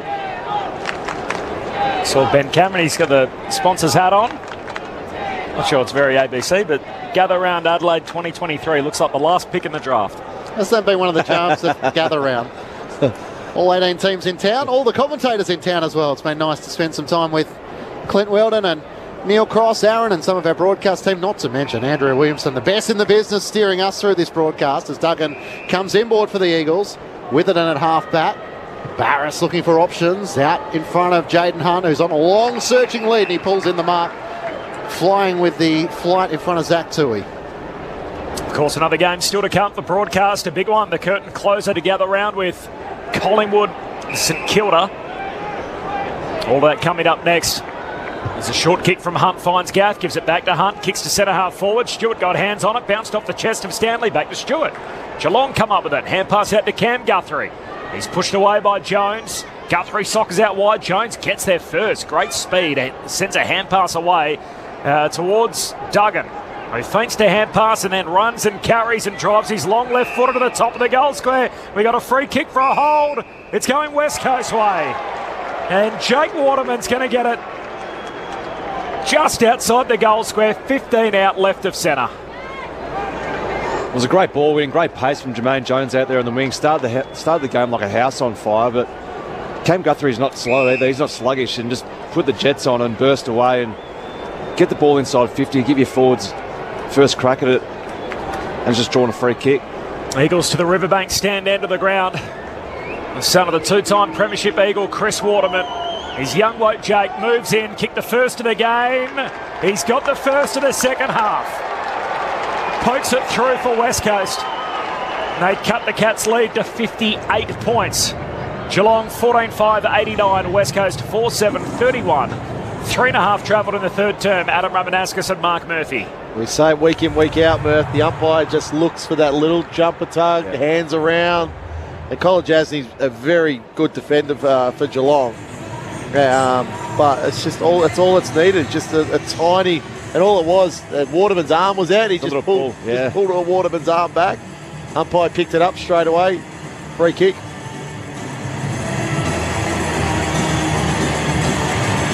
Crowd continuing to build at the Adelaide Oval. Pretty packed under the old scoreboard, where no doubt they'll be setting themselves up for the day. St Kilda and Collingwood still to come on ABC Sport. Dangerfield emerges from the middle. Beautiful centre bounce clearance. Long towards Hawkins. They do it again. In rhythm, the Cats. Bursting out of the middle through their skipper. Into the hands of their most experienced forward. Well, he's done some pretty special things today, Paddy Dangerfield. It looks like he's certainly got his burst at the moment. He's obviously started the season a little bit slower than what he previously had, but he's played some good footy over the last couple of weeks and just bursting out of the centre square bounce. Beautiful to see. And in the 6-6-6 model of the game, that's hard to stop. Hawkins directly in front, 35 metres out for his fourth to join Cameron. Hits the left goalpost. The Cats fans behind the goals at the Cathedral and a bit shocked that he missed from directly in front. 59 points, the Cats lead. He's got 3 in the game, so all of them... Oh, two of the 3 in the first quarter, and the other one came in the first minute of the second term. It's a long kick for the Eagles, heads up towards the outer wing as Hoff got a hand pass away to Allen. He gives it to O'Neill and now to Petrevski-Seaton. Kicks down the wing, Waterman the target. Radicalier just knocks it away from him, but out of play. 59-point lead for Geelong, 5 minutes into the third. No late change, by the way, in the game out at Norwood. Giants-Hawks coming up in the next half an hour, so we'll keep you updated with that game throughout the afternoon when Collingwood and St Kilda begins here, the second leg of the doubleheader at Adelaide Oval. The Cats from the stoppage. Oh, they got a hand pass out wide from Holmes to Dangerfield. Took an unkind bounce. Eagles win it back through the hands of Witherden. He finds Gaff, who spins onto his left, kicks down the wing. Falls though into the lap of Colin Jasney. Hand pass to Holmes. Gives it to Smith. Short kick to Cameron. His fellow lefty will just poke the pass to half forward. Zach Guthrie marks overhead. He's going to give it back to Jeremy Cameron, who keeps on running, checks his kick into the pocket, back with a one-hander, Bowes. Reels it in. Right up against the boundary line, left forward pocket, kicking to the Cathedral end. And that's what we're talking about with Jeremy Cameron. He's not that traditional forward that, 8 or 9 possessions and 5 goals. He's kicked forward. He's an equal second leading possession winner for Geelong in this game with 14. Former top 10 pick, the lad from Cairns, Jack Bowes, opens up the angle. That's a superb finish. Bends it through, kicks the Cats first to the second half. And Jack Bowes, one of the 3 that they traded for in the off-season, all of them under 25 years of age, in Tanner Bruin, Ollie Henry and Jack Bowes. And Bowes hitting the scoreboard there, Cats by 65. It's a beautiful kick, wasn't it? And you see him strolling now back to the half-back flank, so pretty aggressive run, wasn't it? Getting forward of the ball and being an option ahead of the footy. There was probably 3 or 4 Cats that really could have been used there. They're just working harder. They're getting a bit of a sniff of kicking goals, aren't they, at the moment, the Cats, and they're just racing hard forward. Once the ball's in their hand or the ball's in dispute, they're just creating great options for one another. Just having a look at the Cathedral end of the ground. There's a lot of hoops, but there's also a fair bit of black and white. Had to put the binoculars up and realise that the Collingwood fans have come early. They're in position ready for the match this afternoon against the Saints. Stanley wins down the tap. Dangerfield brushed off the tackle of Cully. Hand pass to Blitzhouse. Works it forward to Myers at right half forward. Looks inside 50. Pokes the kick to Isaac Smith, who marks out to the right just inside 50. Looks like a pretty fun forward line to play in at the moment for Geelong, and they're all running patterns and zigzagging, and the ball's coming out at pace out of the centre square. Just trying to get on the end of a few and join the growing list of goal kickers. 8 individual goal kickers so far as Isaac Smith's on the run. from 50. Beautiful left foot. So good to watch when he's in rhythm. And another one for the Cats. Back-to-back goals, 2-1 in this third term, and the margin is out to 71 points, the biggest lead of the match. 16-6, 102 to the West Coast Eagles, 4-7-31. It's another clearance for Geelong where it's coming out the front of that stoppage. Yeah. So when I say the front of the stoppage, so Blitzarves, Dangerfield, Guthrie, Holmes is in there at the moment. They're getting the ball on the burst, and that's a real concern because as we speak about so often with the 6-6-6, it just allows your forward to lead wherever they want, to the space they want. You can't have players dropping back into space to block holes. 71 points, new game high. Back in the middle, Bailey Williams tries to soccer it forward. Didn't get full purchase. Holmes grabs it. He's mowed down. O'Neill with a chase down tackle. Forces the ball to Kelly. Hand pass back inboard looking for Williams. Bowled off it. Bowes collects for Geelong. Kicks out wide to the skipper. Dangerfield keeps moving it forward. Good one there. Hit after he got rid of the ball to Myers. Short kick inside 50. Parfitt competes. No mark. Goes back in for a second go. Got a hand pass out to Myers. He's tackled, lost it. And the Eagles win it again. Duggan hands it to Jimby. His hand pass picked off. Myers at half forward. Gives it to Parfitt. High kick to Hawkins. Looking back over his shoulder. Running back with a fly to the footy and just got there in his fingertips. Completes the juggled attempt that he marks 25 out directly in front. The Eagles are still pressuring and having a crack. It's not as polished, obviously, as Geelong, and they're just so good to watch at the moment. The Cats, I know they've had a really slow start to the year, but since half-time last week and just rolled in today and just looks so dangerous. So Cameron has 4. Hawkins on his way in. He has 4-2. More of the same for Geelong. And this looks every bit like a 100-point game the way it's headed. Geelong by 77 points. They've now got 3 on the bounce in this latest run, 17-6 to 4-7. And if you trace it all the way back, the Eagles kicked the first 2 goals of the game, so 17 of the last 19 for the Cats. 10 minutes played in the third, Geelong by 77. And again, it's the efficiency, Murph. The kick, 5 inside 50s, 3 goals won. Yeah.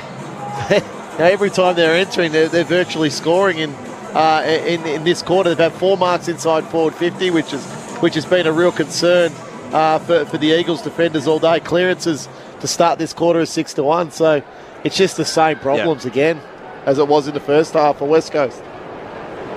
Adam Ramanauskas with you on ABC Sport.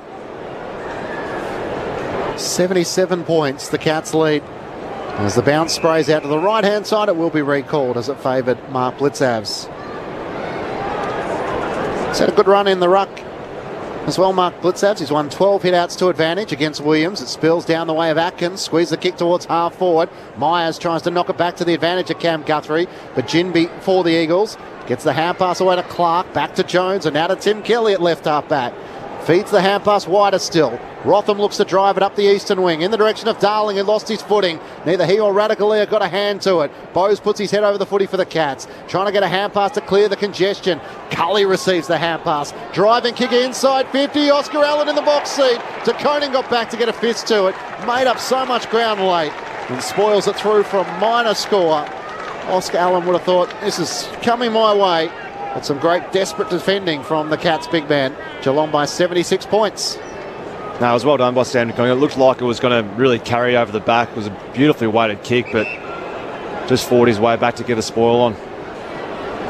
Zach Guthrie with the kick-out duties, one of the 19 premiership players in for Geelong. He goes long to the wing. It'll pitch and bounce, favour Parfitt. Hand pass to Cam Guthrie. Hands it out wide to Myers. One way then the other. Decides to hand it back to Parfitt. Still defensive side of the wing. Kick picked off. Kelly forces the turnover. Hand pass to Darling. On the run from 52 out, and he kicks one for the Big Birds. Jack Darling on the run. His first of the day. They've been few and far between for West Coast. 17-6 to 5-8. Geelong's lead cut to 70 at the 13-minute mark of the third quarter. Well, good score on turnover. It was probably Brian Myers just trying to be a little bit too cute. I know that's the way he likes to play, but it probably wasn't. And he did shake the kick, but it certainly wasn't there for him to have a go at. But you turn the ball over there, you're never stopping that, and great finish in the end by Jack Darling. I just saw a stat from Swamp on the percentage, Clinchy. So what do you got for us? Up until half-time, rounds 1 to 4. So half-time of round 4, the percentage of Geelong was 82. If you just count it from round 4 onwards, so half-time of Easter Monday game, percentage 555. Wow. Which I think we had last weekend. That's the 6th best percentage in the AFL at the moment, despite being one win. No clearance as Elliot Yeo's gone into the middle. And the umpire will throw it up once more. Waterman doing the ruck work against Blitzavs, and Blitzavs gets the clearance for the Cats. Drives another kick inside 50. Coming out, Henry can't take the mark. With it and races back onto it. Gets the hand pass out to Hoff. His clearing kick to half-back is marked by Clark. He turns onto his right-hand side. Up the wing, it's over the head of Long. He gathers in front of Radicalea. Feeds the hand pass to Darling. The two combined. Back to Long around the eastern wing. Over the top to Sam Petrescu-Seaton. There's nowhere to go, so he doubles back inboard, and it's a good option. He spots up Cully. 55 metres out. Two options inside 50. He picked out Zach Guthrie. O'Neill tries to compete for it. Oscar Allen was there as well. Petrocelli tries to knock it to the boundary line. And in the end, it rolls out of play in the left forward pocket for the Eagles. They had a golden opportunity there, but they couldn't take it. Geelong by 70 points.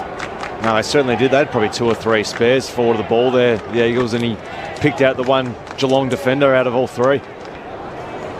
70-point lead for Geelong. Boundary throwing deep forward for the Eagles. Comes down to Blitzarves. Hand pass out wide.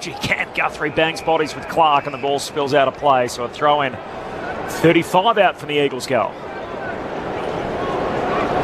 Cats by 70. Adam Simpson, as Liz told us, coaching the second row on the bench. Spent the first half in the box, mainly looking at the floor. From the throw-in, Blitzarves palms it down. Crunched gaff as soon as he grabs the footy. A ball up half forward, 48 metres out. We're in the famous Eagles number 3. Eagles in the royal blue with the gold wings from the restart. Darling grabs it out of the ruck, kicks it forward onto the chest of Allen. A nice little hack forward there by Jack Darling. Competed really hard and just threw the ball in the boot, and forwards are usually standing there in front like good forwards should. And Oscar Allen ends up with an easy mark, 15 directly in front. Did not play at all last year in their 2-win season, Oscar Allen. Chance to make it 2 in a row for the first time since the opening minutes. They've strung back-to-back goals together. Oscar Allen with a couple for the day. And the Eagles move themselves to 6-8-44. Playing way uphill. 17-6, 108. Geelong by 64 points, but a bit of optimism for the Eagles with 2 in a row, 16 played in the third. And the quarter's even at the moment, 3 goals, 1 apiece. So that's what you're talking about. It's little wins. It's trying to gain those and continue then, because that then builds the confidence. You talk about the psychological damage of what happens to these West Coast Eagles. Well, if they win the quarter, Adam Simpson can go into three-quarter time huddle with a level of positivity about that. And it just gets little upon a little upon a little. There's no doubt it would have been a focus at half-time to come out and break it down, and let's try and win this quarter of football. So, start off really well so far. Mark Murphy and Adam Romanascus with you on ABC Sport. Waterman continues in the ruck against Blitzhouse. Blitzhouse gets the clearance, fires a hand pass towards Myers at half forward. Couldn't take it cleanly. Picked up by Cam Guthrie. Hand pass to Dangerfield. Into the pocket. Henry spoils it down. Gathered by Cameron. Dribbles towards the goal line. In the end, it's rushed through. That would have hurt. Straight into the turnbuckle. That certainly was. So, thankfully, he's okay in Hoff. Brady Hoff, who bounced into the left goalpost but is living to tell the tale. One of 10 debutants last year, was the only one though to play more than 10 games. Brady Hoff in his debut season is Witherden on the kick out, drives it all the way up to the wing. There's a free kick in amongst all the bodies, and it's going the Eagles' way. So O'Neill takes it long inside 50. Darling the target, spoiled away from him by De Koning. It was all fair, said the umpire. Darling threw his head back, went to ground. Hump says play on, and the Cats rebound out of defensive 50. Bowes to Duncan, short kick to centre half back to Max Holmes. who braces away and then just decides to kick out wide to Myers, who marks on that eastern wing. That was brilliant by Sam De Koning. Just the very last moment, Darling didn't think he was going to contest, then just the fist.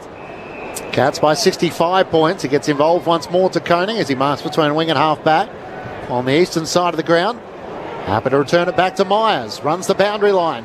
Looks to kick up towards half forward. Cameron at full stretch. Just couldn't pull in the mark. He shovels out a hand pass on hands and knees. Petrocelli in defence for the Eagles. Hand pass to Yo. Driving kick up to the wing. It bounces in front of Waterman. Just has to deal with Tui. Knocks it on to Kelly. Gets the hand pass to Gaff.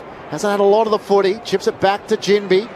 He wheels onto his left-hand side. Kicks towards Waterman, who takes the mark just inside the boundary. Waterman looks for Petrevsky-Seaton. Not a great kick for him. It spills down to Petrocelli, though. He can go long to Allen. There's two Eagles out there. Radically the only one back. Allen marks, lifts it over Radicalia's head to Darling, and he can just trickle it through from the goal square.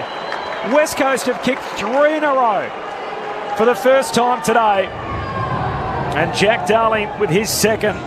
They both come in this third quarter. Geelong's lead cut to 59. It did get as wide as 77 earlier in the term.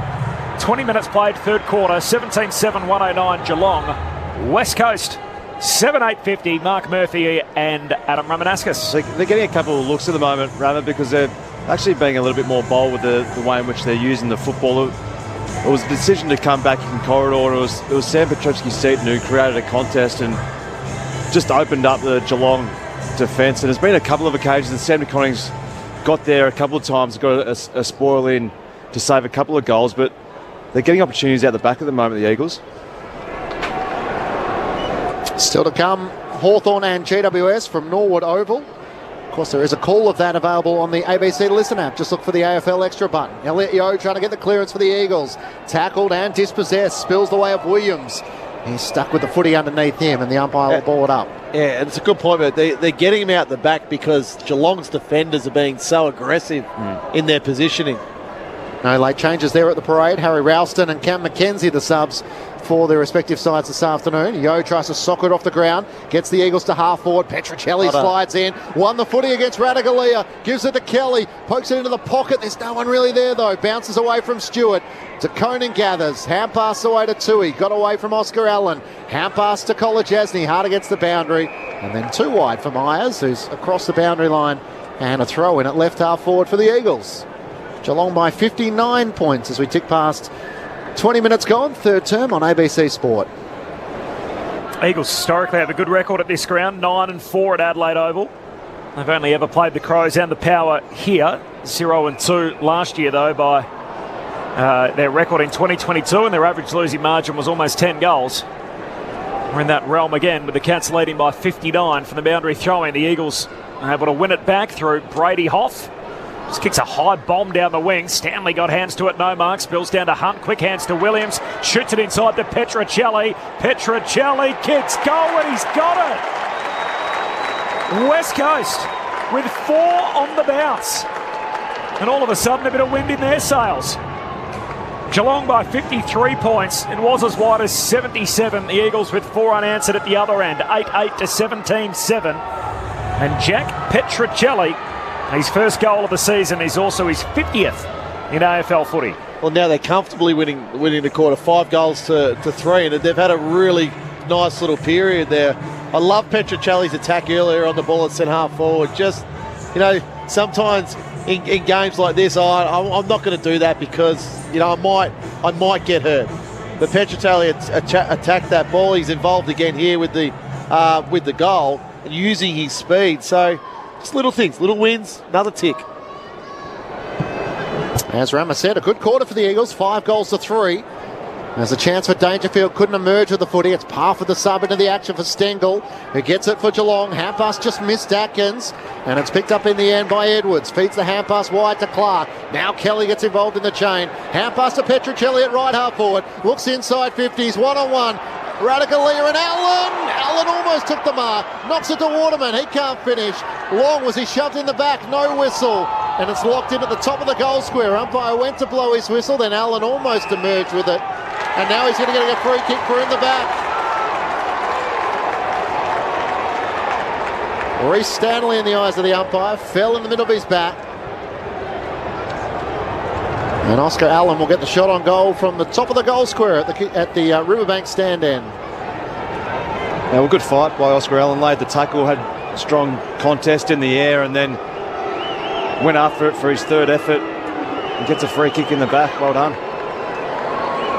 Oscar Allen shooting for his third goal.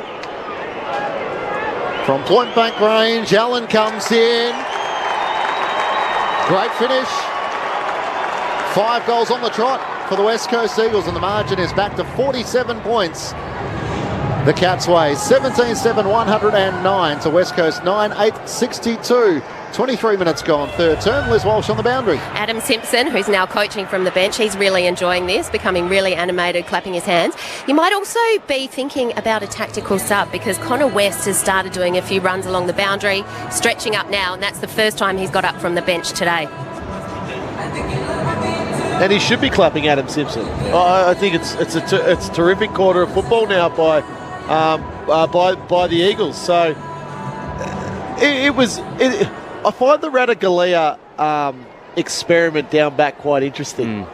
He just doesn't look natural at the role. Well on their way here to winning just their 6th quarter of the season through 19 quarters in 2023, the West Coast Eagles. Interestingly, 3 of them would have been third quarters. If they close out here, Tim Kelly's taken high in the middle of the ground, and the Eagles will get another free kick. They're competing really well around the clearances at the moment, the Eagles. Another centre break for the Big Birds. Hand pass out to Jones. He comes wide with the kick. Trying to take the juggled effort is Petruccelli. In the end becomes tackler. Pack forms half forward, comes out the back door the Eagles way. Clark hands it to Jinby, tackled, taken to ground by Cameron. Took on the tackler, he's in trouble. And a free kick for Cameron, half back for Geelong. So Geelong by 47, they led by 77 15 minutes ago. Better showing from the Eagles, who conceded 12 consecutive goals either side of quarter time. Cameron goes back to Stewart, and Stewart swings it from one back pocket to the other. Zach Guthrie lets it bounce. He's headed down the eastern side, kicks to Stanley, who's outsized, and he's almost beaten in a one-on-one as well by Jaden Hunt. They scrap for the footy on ground level. Stanley's lost the handle on it, now wrestles Tui for it. The umpire says, I'll have it, just a step inside the boundary line, eastern side. We're ticking towards three-quarter time at Adelaide Oval, the first leg of a doubleheader here. Geelong by 47 over the Eagles. Just the 8 disposals for Jaden Hunt, the former Demon. He's about to get a 9th here. Kicks the Eagles towards half forward. Stewart spoils it away from Oscar Allen. Kelly hit it with speed. Hand pass couldn't get to Allen as Jessica Cameron's in defence. Hand pass to Mitch Duncan. Too wide for Zach Guthrie. Goes out in front of him and Noah Long for a boundary throw in. Would imagine they thought Jaden Hunt would come in and bring some outside run. Wasn't getting a regular game at the Demons. Hoping to get a bit more of the footy in the second half. Williams tries to take another ruck, can't get a clean disposal away. Non-officiating umpire has made a call too high, and a Geelong free kick going the way of Zach Tui at right half back. Geelong by 47 points, 26 minutes gone, third term. Just on Jaden Hunt, probably takes a little bit of time just getting used to the new system and where he fits in best to be able to get that dashing run that we're used to seeing. Tui down the wing. No mark, spills down, close had a play on it, couldn't control it, spills to Jones, who was good early, hand pass to Gaff, away to Hunt, hand pass out in front of Duggan, runs out of room. A pressure from Dangerfield and the ball's out of play, so throw in 70 out from the Eagles goal. On the SMS, Rachel from Ballarat, is Jordan De Goey playing today? We are a bit on a JD G watch. Rumours are he's not playing, so that game coming up St Kilda and Collingwood later this afternoon. Stanley wins the hit out, bobbles around before eventually reaching Atkins, still with Geelong, hand pass to Parfitt, hand pass to Close, kicks down to half forward, Barris picks it up and then runs straight out of play. Says deliberate. Free kick Geelong. Just the spiral rugby league pass back to Hawkins, who's got it, kicks inside 50 from the junction and finds Close in the long sleeves. He marks about 30 metres out, just right of centre. He just had to disguise that a little bit better, Tom Barris. He had to do the old trip over, off fumble sort of thing. It was just too clean. Yeah.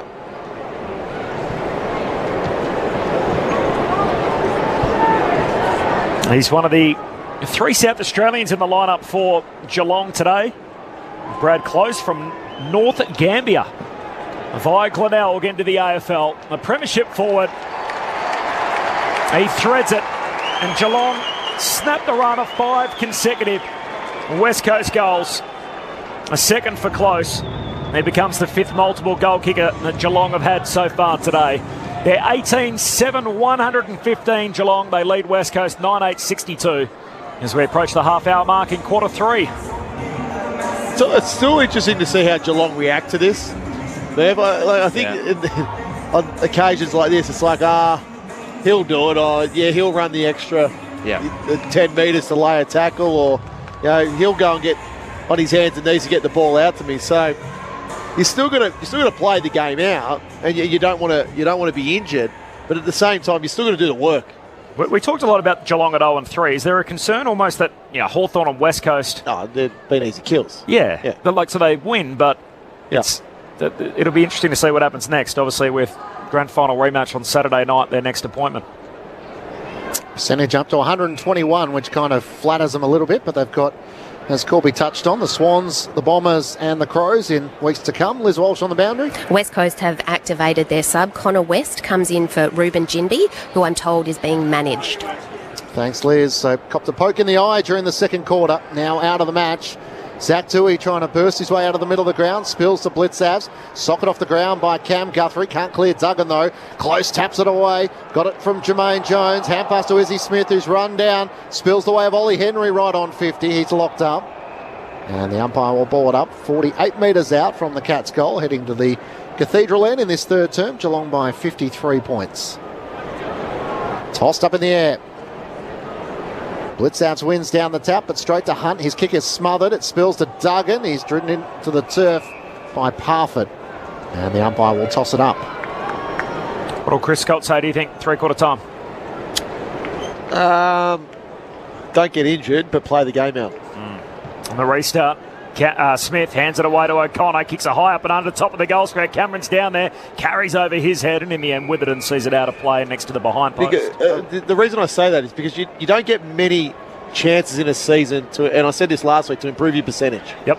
So you got to utilise those. And we talked about habits from the Eagles at half time. It's habits from Geelong too, not to do the selfish things, still be selfless, do the team role.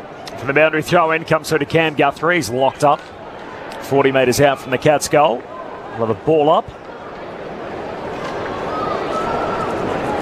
The double ups for Geelong. They won't play either Hawthorn or West Coast for a second time in season 2023.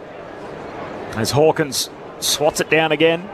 Eventually it comes out the Eagles' way, and the opposing ruckman in Williams hands it off to Hoff, who kicks out of the defensive arc, and Stewart takes the intercept mark for Geelong right on halfway. Swings it into the middle of the ground for Zach Guthrie.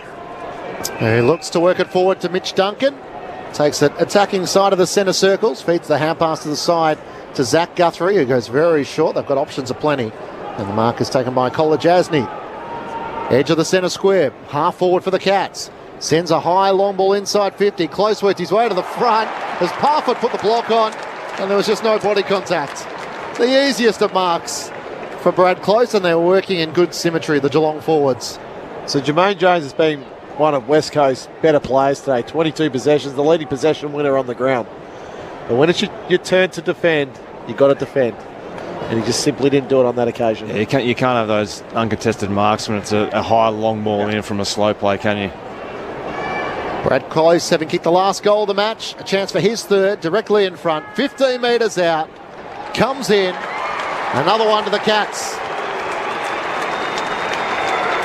19-7, 121 to the West Coast Eagles, 9-8-62. The lead is 59 points as we approach three-quarter time. So in this quarter, despite the Eagles having a relatively good term, it's now 6-5 the way of the Eagles. Liz Walsh on the boundary. Bit of a concern for Geelong here. Tom Atkins has come from the ground looking very proppy on his right leg, and he's gone straight down into the rooms with the club doctor. Thanks, Liz. And obviously Tyson Stengel, Liz, heard a little earlier in the game. A wrist complaint for Tyson Stengel, subbed out in the first half with Brandon Parfitt taking over as the sub. That didn't look good either. That could be easily a broken wrist, which would be a bad news for Geelong fans. Cats by 59. Out the middle they go. Stanley kicks inside 50 off the chest of Henry.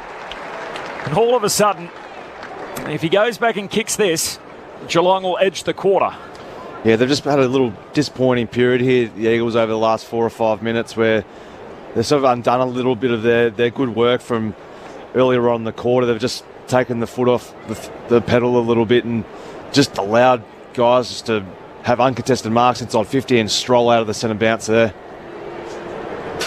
So Ollie Henry, the sub last week, had an impact when he came on in that third quarter demolition. He shoots goalward here. Kicked a flower bag as it floats out of play. On the full. No change to that score. The waning moments of the third term. 34 minutes old. Geelong by 59. Witherden goes short to Duggan. Just the 15. So takes the mark under the old scoreboard in the left back pocket. Sends the Eagles up towards half back. It's over the fingertips of Kelly. And also clears Williams and rolls out of play. A boundary throw in at right half forward for the Cats. Jemo told me the other night there's 18, 19 people that work in that scoreboard for an AFL game. Seems like a lot, given there's only three scores that are moving. Many hands.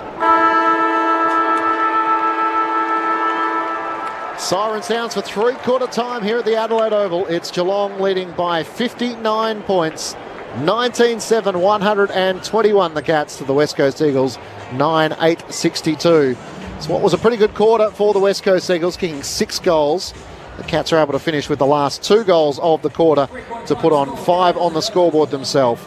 And after leading by 64 points at halftime, the margin at three-quarter time is 59. 4 goals to Jeremy Cameron for the Cats, 3 to Tom Hawkins, 2 to Blitzavs, Henry and Close. Meanwhile, individuals to Stengel, Tui, Bowes and Smith. While for the West Coast Eagles, 3 goals to Oscar Allen, 2 to Waterman, 2 to Darling, individuals to Ginby and Petrocelli. Both sides have made their sub. Ginby is out of the match, and getting his first opportunity will be Connor West. And Tyson Stengel out with that injury, and Brandon Parfitt into the action in the second quarter.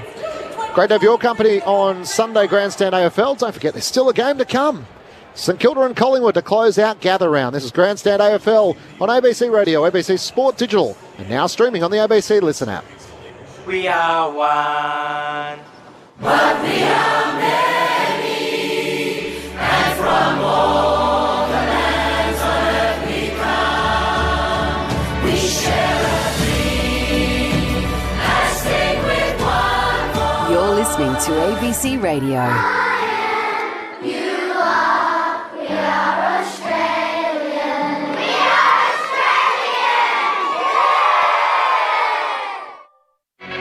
You're listening to the AFL Gather Round. Grandstand AFL.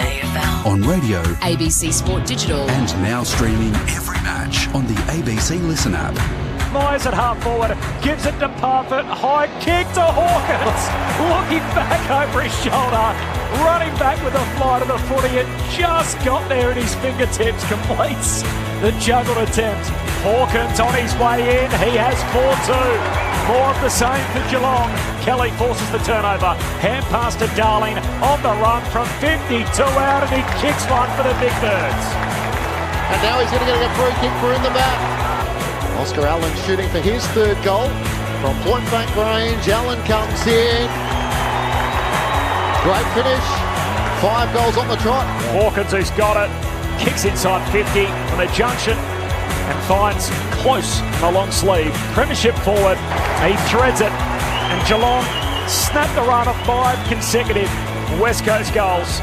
The 2023 AFL season. On radio, ABC Sport Digital. and now streaming on the ABC Listen app.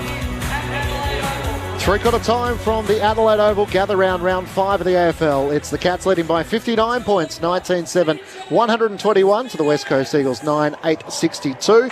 And the game just getting underway from the parade in Norwood. No score yet through the opening 2 minutes between GWS and Hawthorn. After this match from the Adelaide Oval, the second doubleheader of the weekend, it's Collingwood taking on St Kilda. And as I turn around, taking over our chairs once more, will be Clint Wheeldon. Welcome to you, Clint. Good to see you, Clinchy. Remember how close Jordan De Goey was to becoming a St Kilda player at the end of last season. Well, the Saints might not have to worry about facing him in Collingwood colours today. There's a lot of talk, and understandably so. Illness has gone through the Magpies camp. De Goey will officially be given for about another half an hour to get himself right, but plenty of people on social media, Collingwood fans outside the team hotel, saying he did not board the team bus to make its way here for the game against the Saints. Jordan De Goey in serious doubt. Tough times for Trent Bianco. Was sent back to Victoria to play in the VFL. The Pies then decided to recall him. The midfielder on his way back here to South Australia. We'll know officially in about half an hour's time, but it does appear Jordan De Goey won't be playing for Collingwood up against the Saints. So big news there. Otherwise, it's going to be a classic battle, you would imagine. They perhaps have saved the best till last in Gather Round. Looking forward to bringing it to you, alongside Ben Cameron and two great experts for this game. They've got a foot in both camps, Michael Malthouse and Luke Ball. Clinchy? Now, before you go, Clint, Ramos keen to get your take on the Eagles before we let you go. Take some of the responsibility off him. Well, they had a crack in that quarter, but they are putrid. The issue with West Coast is they're simply not good enough. I like the way that they didn't just lay down and just be crushed, because at halftime this was looking like it was going to be a 120-point defeat. Credit to them for standing up and having a go. The issue with West Coast is simple. They're just not good enough. This team that they've got out there, the number of injuries they had was always going to make it tough. At least they've had a bit more of a go, and I continue to be impressed. We saw the thumb going to the eye of Jindy, but he's a ripper and he'll continue to battle their way through. They've had a go, West Coast, but they're just a long way away from where you need to be even competitive in this league. Beautifully done. Thank you, Clint. Lovely. Yeah. That's what we need, Rama. Strong. Short, sharp, punchy. Well, Murph and I don't need to do anything now. Some would argue in the third quarter there wasn't too much to be done as West Coast tried to rally with a few goals on the trot, and Geelong are cruising towards another win. They did. They won the quarter, 6 goals, 1 to 5 goals 2, but still clearances 14-7 in Geelong's favour, and Geelong took another 7 marks inside 450, so they've taken 23 marks inside 450 in 3 quarters. I've actually already done my votes too, so just letting you know. Well, that little notepad you got from the hotel room, so just enough notes for the votes. Opening goal away of the Hawks at the parade. Carl Lamon kicking the first goal for the Hawks. Final quarter underway. Geelong leading by 59 points. It's Elliot Yeo who gets the clearance for the West Coast Eagles. Kicks towards half forward. De Koning leads Allen to the footy and is able to pick it up for the Cats. Hand pass to Holmes. Works it to Atkins on the eastern side of the Adelaide Oval and around the wing to Myers. Marks just defensive side of the AFL logo. Beautiful sun beating down at the Adelaide Oval on this Sunday afternoon, the final day of Gather Round. Sends it towards half forward. And the intercepting mark is taken by Williams of the West Coast Eagles. Risky kick inboard. Kick looking for West. It's spoiled away from the sub into the action. Comes the way of Isaac Smith. Trying to brush off the tackle of Duggan. But he can't get past Yeo, who runs him down from behind. And wins a free kick for holding the ball just 40 metres out from the Cats' goal. Wraps a hand pass around to Jones. They want to use it through him as much as they can as he kicks out wide at Petrevski-Seaton. Short kick to Darling. Marks in front of the bench. Hand pass to Hunt. They're on here. Pokes a kick inside the forward 50. And it's marked by Waterman. So he's got it left half forward. 45 out the man on the mark. He's about 5 in from the boundary line. Good transition then from the Eagles. Good tackle inside their D50, and then it was just good work rate to find the outnumber and smart ball use going forward. Hawks with the first 2 goals, by the way, at the parade in Norwood. Up against GWS, 4 minutes of game time elapsed. 2 straight to yet to score. No late change there. Waterman coming out of the shadows of the Bradman stand here. That's a terrific kick. It carries the goal line and through it goes. A third for Jake Waterman. And the West Coast Eagles kick the first goal of the final period. Geelong 19-7-121. The Big Birds move to 10-8-68. Geelong by 53, 2 played final quarter. Been one of the winners forward, I think, for West Coast today. Waterman, 3 goals now from 16 possessions. He's that sort of hybrid type of forward. He's not a tall forward, but he's obviously not a small forward either. So they're the dangerous forwards that you like in your team that can that can do the damage at ground level or in the air. Carl Amon and Fergus Green, the goal scorers for the Hawks in their match on the parade against the Giants. There is a call of that available via the ABC Listen app. Just look for the AFL Extra button to keep you up and about when you're out on the go. Cats by 53 points. The Eagles with the first goal of the final term. Stanley tries to flick it over the back, but it's Williams who gets the clearance for the Eagles. Can't clear the congestion as Cully slipped over. It comes the way of Yo, though. Driving kick inside 50. Waterman sets himself. Spoiled down by Kolajasny. Gaff runs onto it. Hand pass to Allen. Centering kick. Up goes Petreski-Seton. And he takes the mark directly in front, 15 metres out. A good little passage of play there by the Eagles. Well done by Andrew Gaff to get the ball to Oscar Allen. Then it was a smart little just block by Jack Darling and just didn't allow Radicalier to get to the ball, and Sam Petreski-Seton takes a nice mark, 15 out directly in front. Fourth game for the season for Sam Petreski-Seton. Has one goal already so far this season. Chasky's first of the afternoon, and the Eagles are second of this final term. Comes in, slams it straight through the middle. Back to a 47-point lead Geelong's way. 19-7, 121 to the West Coast Eagles, 11-8-74. 4 minutes gone, final term on ABC Sport. And good unselfish play by Oscar Allen. Centre the ball up like that. You see a lot of players want to get the TV time there, Corbs, I think we call it, with this spectacular, spectacular goal, but good discipline. So, sorry, I cut you off. Murph, you would have been pretty close locker-wise with Samo at Carlton. Yeah, got along really well with Samo. He sort of just battled a knee complaint all last year and just didn't allow him to get any continuity.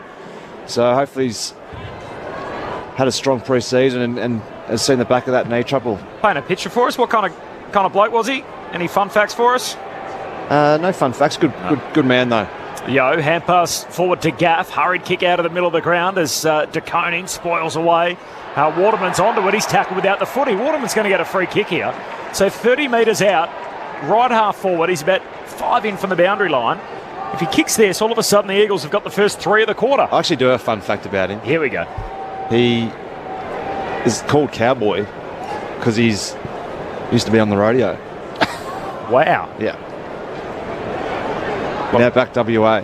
On the rodeo? Yeah. Wow. He's a Halls Creek boy, isn't he? He used to compete on the rodeo. Brings new meaning to the saying, sort of, not my first rodeo, particularly when you've been able to have a couple in the past. Here's Jake Waterman. He's got 4. And a team that was blown off the park in the second quarter, he stayed at it. And Waterman up to 9 goals for the season. The Eagles have kicked the first 3 to start the last and continue to put a good face on it. Geelong by 41. 5.5 played in the final term. When they fell 77 behind, I think I mentioned at the time, Raymer, it was looking like it was going to be a 100-point game. And from that point on, clearly the Eagles have outscored Geelong 8 goals to 2. Yeah, you're right. They're doing a good job in this quarter. So, what are we? We're 6 minutes into this quarter, 3 goals straight. Geelong have barely touched the ball. They've touched the ball 4 times in this quarter. So nice and efficient from the weather. But I'm happy they're fighting the game out. Yeah. I'm really happy they're fighting the game out. There used to be a pub on North Terrace, Murph, that had a mechanical bull in there. So they might have been right. SPS's go. As Kelly gets the clearance for the West Coast Eagles. Kicks inside 50. Cutley, great mark. Excellent contested mark. Flying in the pack. And was able to hang on to it. It was a great grab. He started the game tagging Paddy Dangerfield. Now he's gone forward. Great contested mark by the young man. In his 6th game, just the 1 goal next to his name. And as Corby may mention, picked up in the mid-season draft. He was working in a charcoal chicken shop. And here he is playing on the Adelaide Oval. Out to the right, he'll kick from 45 metres out. Cully comes in, it's across the face. And he can't follow up his excellent mark. Dude, I like a bit of charcoal chicken with the chips and the gravy. I thought that might be in your wheelhouse. Geelong by 40. Bit of chicken salt on the chip. Oh, yeah. Yeah. Then you get that little salad as well, the little Greek salad they do there at the charcoal. It's beautiful. Just the chips for me. Yeah, it's good. It's Stewart on the kick out, goes long up to half-back. Stanley the target. Falls down to Witherden. There's a free kick in the pack. The Eagles will get it. Kicks long to the top of the goal square. Darling the target. Darling's going to get a second look. Hand pass away to Allen. Shoots goalward. Off balance. Kicks it out on the full. Geelong by 40.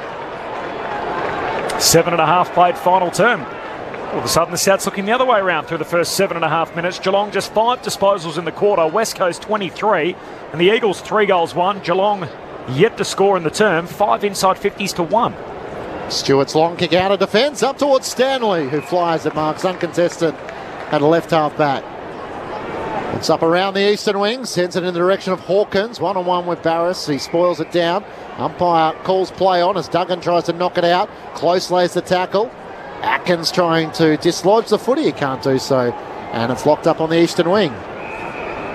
Liz Walsh on the boundary. Yeah, as we know, there are clear concerns over Tyson Stengel's wrist. I asked Geelong at halftime whether he'd been taken to hospital. They said they'd provide an update to us post-game, but there's now vision on social media of an ambulance under Adelaide Oval with a bed being wheeled into the Geelong room, so we'll just wait to see.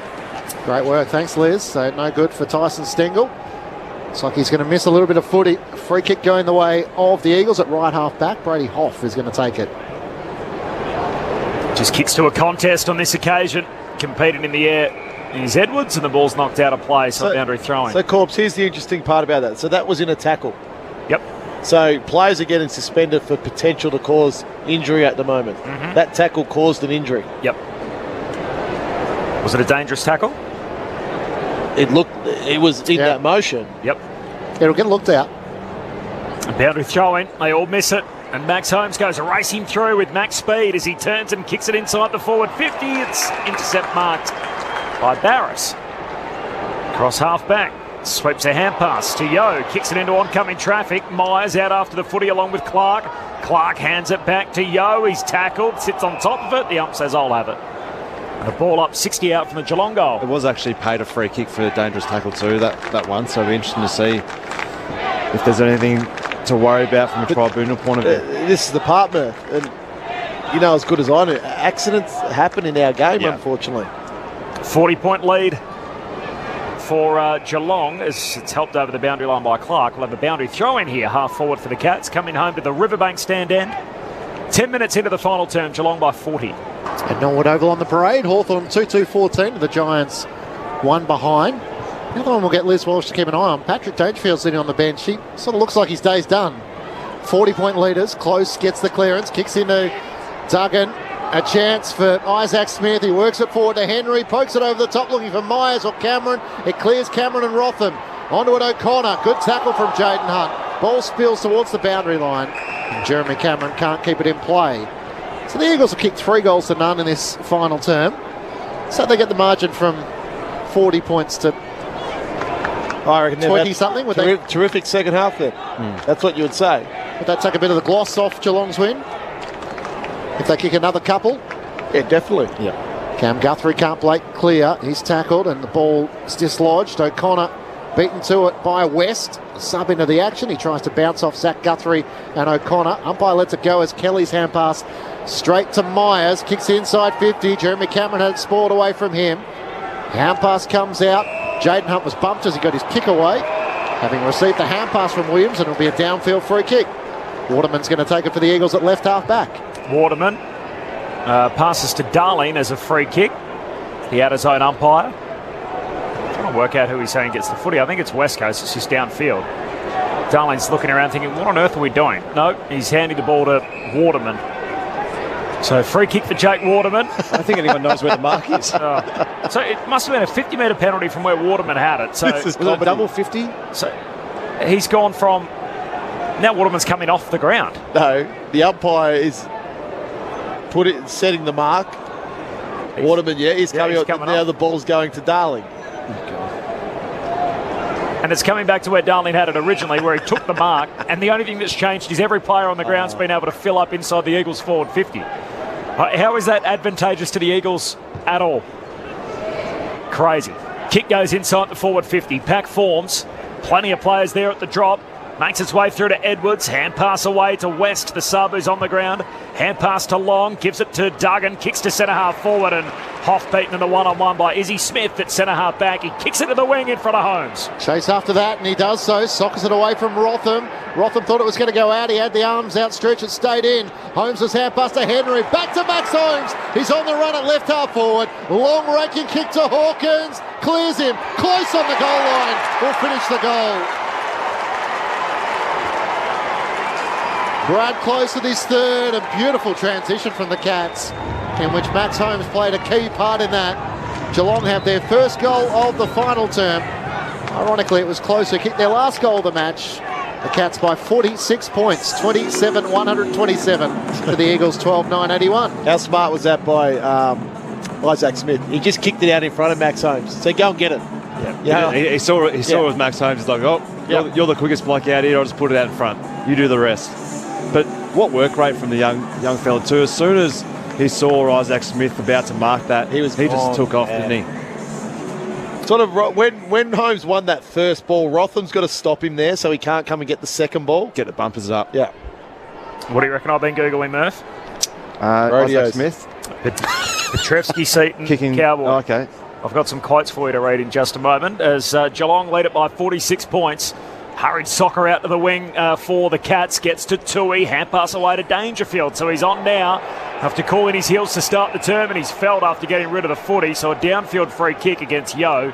Puts his hands up to the umpire and says, what was that for? Steve Canelio-esque. No free kick. A long ball to the top of the goal square for Geelong. Comes to Myers. Spins out of one tackle. Coughs it up. Hand pass to Jones. A long kick to a one-on-one at half-back. Long just edges Stewart underneath the footy. It's going to turn out okay. Long runs onto it. Jams it on his left peg. Kicks down to Darling. No mark. Tapped to him by Petruccelli. So Darling to second go. Hand pass to Petruccelli. Gives it to West. Back to Darling. Weaves his way through the wing. Hand pass inboard to Kelly, who spirals the ball inside 50. Sam DeConing was the only player back. He marks on his chest for Geelong in front of Cully. Moves it to Isaac Smith, who marks at centre half back. Looking forward to these rodeo quotes, but I am curious who the fastest player in the AFL would be, Rammer. Would Holmes be in the conversation as Smith goes with a barrel out to the eastern wing? Zach Tui takes the mark. Yeah, no doubt. A running pedigree too. Well, that was the obvious, wasn't it? Yeah. But is there any challenger that comes to mind? Crickets. As Henry marks it left half forward. Just trying to think. Was a question without notice as Henry drives the kick inside 50. Blitzavs has gone forward. Duggan over the back, punches it out of play. Righto, give me your best. Charlie Cameron would be close. Over 100. Yeah. Charlie's quick. The bull riding background is just a family trait that we have back in Halls Creek. My dad did it, his brothers did it, their uncles and fathers did it, so it runs traditionally in the family. From a very young age, I was alongside them in the arena, and when I was old enough, I jumped on a pony calf. Dad threw me on it probably 4 or 5 as I got older. It was more behind the chutes preparing, and I gradually built myself up from riding calves into bulls. It was a heck of an experience, but I think the adrenaline got me on doing it. So there you go. Cowboy, Sam Petrevsky-Seaton. The Cowboy. Zach Guthrie inside the centre square to Isaac Smith. Would you give it a go, Murph? Absolutely not. Doesn't seem like your go. Doesn't sound like anyone's go, surely, does it? Well, there's some that can do it more graceful than others. Maybe at that pub around the corner. The mechanical. Myers kicks inside 50. Down low for Hawkins. Can't gather. Waterman over the top. A chance for Hoff. Gives the hand pass away. Tough ball to try and break clear as Parford lays the tackle and the footy locked underneath him. Jermaine Jones slowly gets to his feet, and Tom Hawkins is just a slow rising in front of the umpire about to throw it up. So Danger is back on the ground. So his day wasn't done, even though the Cats lead by 46 points. High kick into the middle of the ground. Sam DeConing can't take the mark, but does gather. Gives the hand pass to Isaac Smith. Kicks into the middle of the ground for Mitch Duncan. Looks towards half forward. Options to plenty. Chips it to Blitzavs. 60 metres out from home. Driving kick into the pocket. Looking for Henry. Barris up. Great mark. Flying from behind. Relieving mark on the last line for the West Coast Eagles. Long kick out to the wing as Alan Spoils, touched by Yo on the way through, and a boundary throw in between wing and half forward for the Cats. Halls Creek punch above their weight too in terms of AFL products. Yeah, they've got a few, don't they? Oh, really good players out of Halls Creek, which is a long way up in Western Australia, of course. Long way up Fitzroy River? Perth. Yes. You been there? I've been up to the Kimberley. Kimberley? Yep. Awesome. Boundary throw-in. Comes down to Blitzarps. A long kick in the forward pocket. Barris knocks it away from Tom Hawkins. But Jai Farah, Toby Bedford, who's at the Giants nowadays. Ash Johnson, who's playing some really good footy at Collingwood. McAdam, of course, who's on Adelaide's list at the moment. Irving Mosquito, who was at the Bombers for a period of time from up that way as well. So there was a period there where they had a heap of players given a smallish population. Thrown back in, Cats deep into attack. Hawkins takes it out of the right, camp pass to Ola Henry. Gives it to Tui, snapping on his right, he misses to the left-hand side. His first goal was miraculous, his second one wasn't too far off it. A minor score on this occasion, 47 points Geelong's lead. Meanwhile at the parade, 2-2-14 apiece. And the good news for Adam Kingsley is his number one draft pick, Aaron Cadman, got his first game and now has a goal. Hacksaw Liam Duggan on the kick out, goes long to the wing, spills down to Bowes of the Cats. Hand pass to Smith, gives it to Colin Jasny. Handball away to Cam Guthrie, floats it to Bowes, it's out of play. And a throw in on the wing. West Coast Eagles trailed by 77 points at the 11-minute mark of the third quarter. It looked like they were going to get waxed by 100 points. Instead, they've kicked 8 goals to 3 from that point and have it back to a 47-point game. Make it look a little prettier on the scoreboard after conceding 12 in a row earlier. Here's that man Samo, races away with the clearance, kicks to Long, Marks plays on, a hand pass to Hunt, gives it to Gaff at the blinkers on, mowed down, somehow got a hand pass away to Waterman, got to Jones, gives it back to Hunt, kicks goalward, wrong side of the post, Allen keeps it alive, hand pass back to Darling, snaps a goal, but I think it's through, none of that'll count. It was over the line from behind. Darling isn't too pleased with that. Minor score, Geelong by 46 points, 19 gone, final turn. Cats waste no time, bring it back into play. Isaac Smith in the back pocket, up to Henry, who marks on his chest, centre wing on the eastern side of the Adelaide Oval. Getting a few boos from the Collingwood fans who have fouled into the ground. Made their way in for that. He wants to try and dance around the man on the mark. There was nowhere to go, good pressure, and Brandon Parfitt has taken high. He'll take the free kick. He played on, ran into Duggan. Not great awareness. He had Dangerfield behind him. Stepped off his mark to his right, and Duggan was there to lay the tackle. The Eagles take it back between wing and half forward. He veers around to the left, tries to move it quickly inside 50. Oscar Allen the target, and he takes the mark. Rising up above, Zach Guthrie and Kolajasny. Right forward pocket, he'll kick from 45 metres out. 50 by the time his boot touches the ball. It's good by Duggan. Good concentration.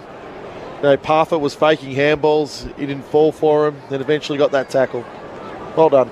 It's a bit stiff if you're Ollie Henry, isn't it, to think. Last time we saw the Collingwood fans, he's saying he couldn't hear him, and then Darcy Moore drove him into the MCG turf, and now he's just playing the last quarter of his game of footy, and the Collingwood fans are here. Oscar Allen from 50. It's not a bad effort. Right to the goal line. I think it's got there. We'll check that one. Sam DeConey got a touch to it, but was it beyond the line? Having kicked 3 goals in recent weeks, Oscar Allen, a chance for him to kick a 4th if he gets the nod of the umpire here. Go. Don't have to wait for the video. Murph and Rammer have said it's in. So just the confirmation we await for, and that will be 9 of the last 12 goals of the game, having booted 3 goals to 1 in this final term. The all clear, the goal on the big screen. Now both the Cathedral end and just to the right of the Riverbank stand. So 9 of the last 12 goals going the way of the West Coast Eagles, and Oscar Allen has his 4th after kicking 3 in recent weeks in both games. Geelong's lead cut back to 40, 28-128 to the West Coast Eagles 13-10-88. 21 minutes gone. Final term on ABC Sport. No, it would be a good power move from the Geelong cheer squad, just to stay in those seats so that Collingwood can't file in there. It's a long commitment though, isn't it? It is. Yeah. Just for the sake of holding them out. 3 hours. That's the start of the game. 4:20 local time, so about an hour away. Collingwood and St Kilda still to come. Big game of footy and bring the curtain down on Gather Round. What a success it's been, the inaugural edition in the AFL world, as Blitzarps palms it down to Atkins. He's tackled by Cully. Umpire says, ball up. Liz Walsh.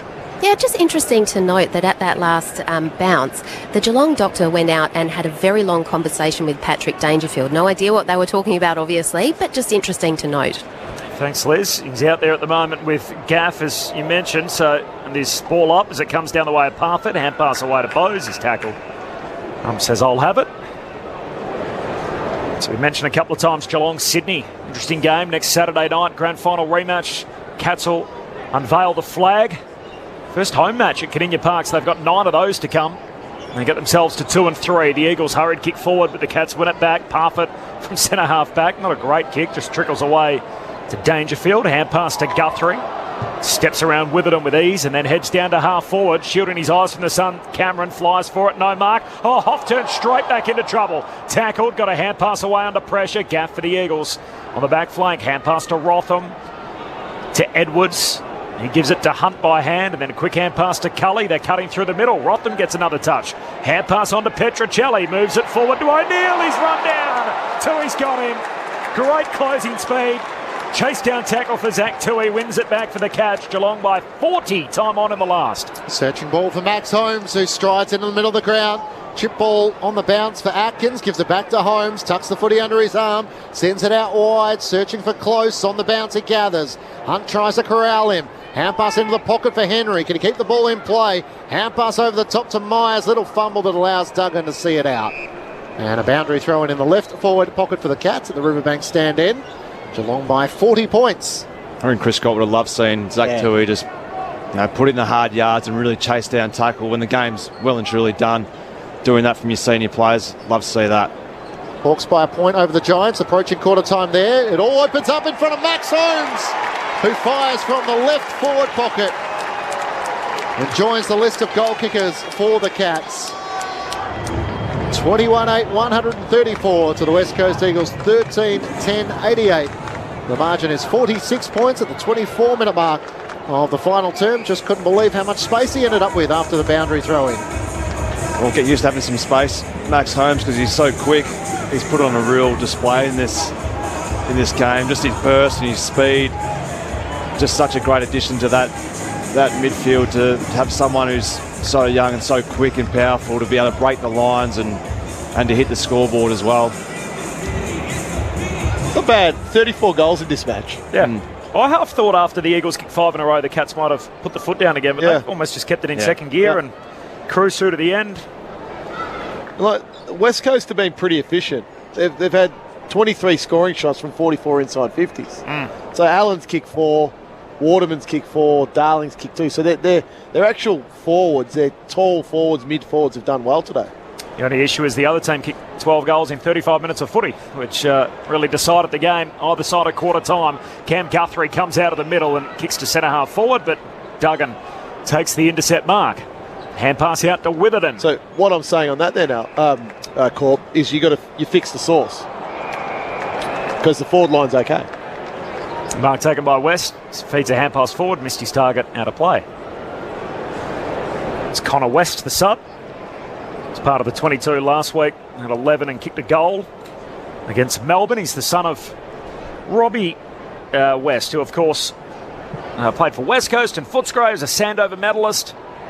Very popular football figure in WA as the Eagles win it from the boundary throw-in, and Kelly goes long to Darling, marks in front of Big Sav Radagalia. So he's had 5 weeks now of playing as a key defender, Radagalia, out of 10. How's it going? I asked you the question. Murph? I haven't seen enough to be able to make a call on it, but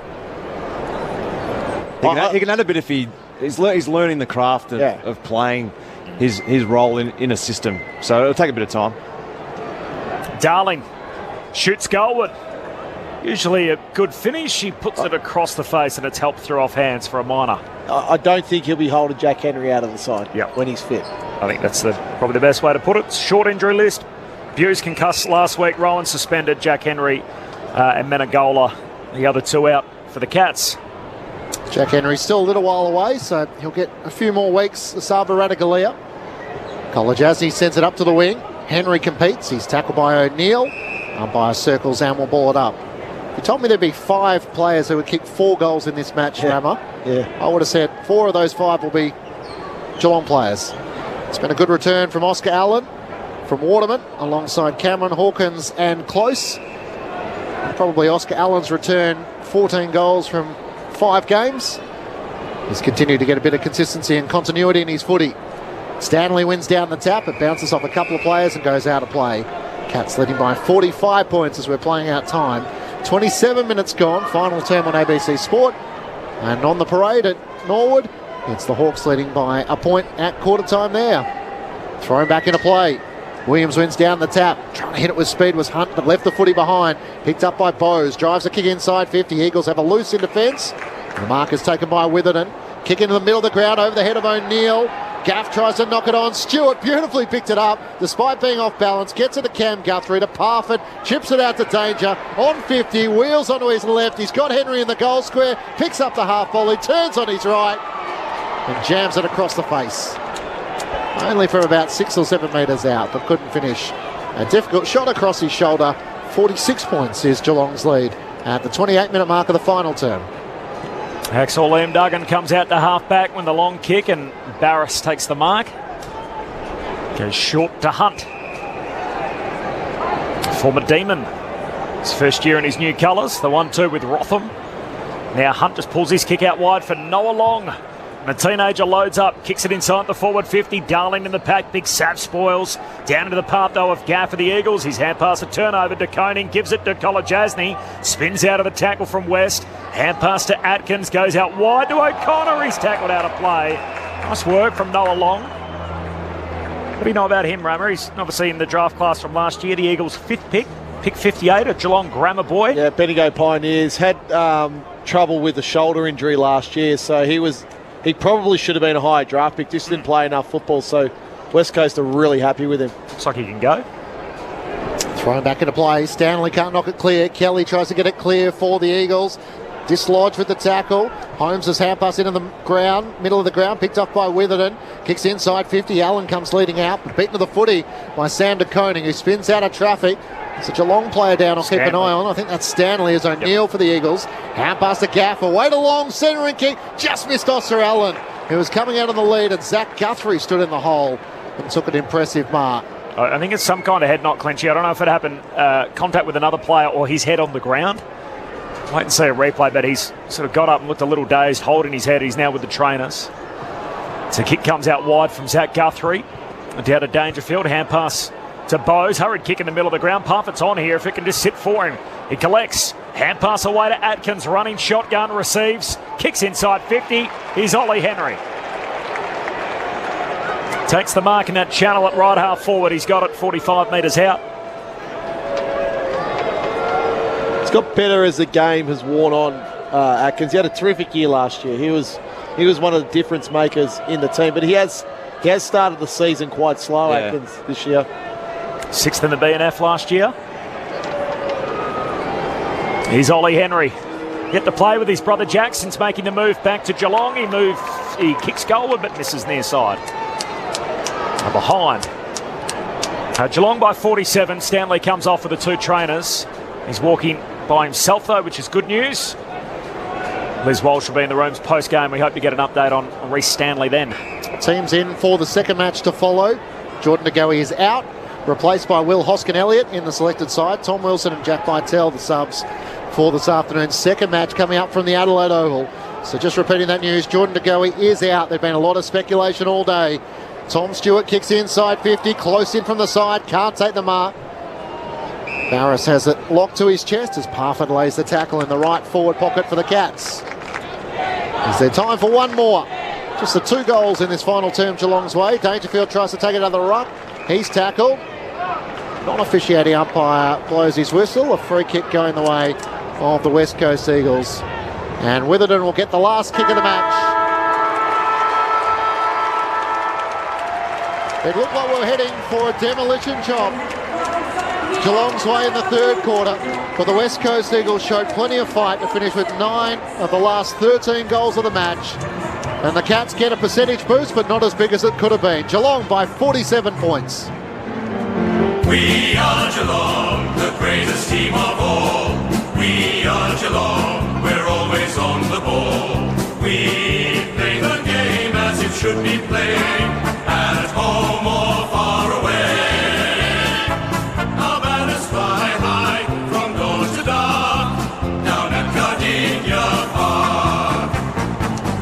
Geelong led by 18 points at quarter time. They kicked 5 of the first 7 goals of the match by 64 points at half time.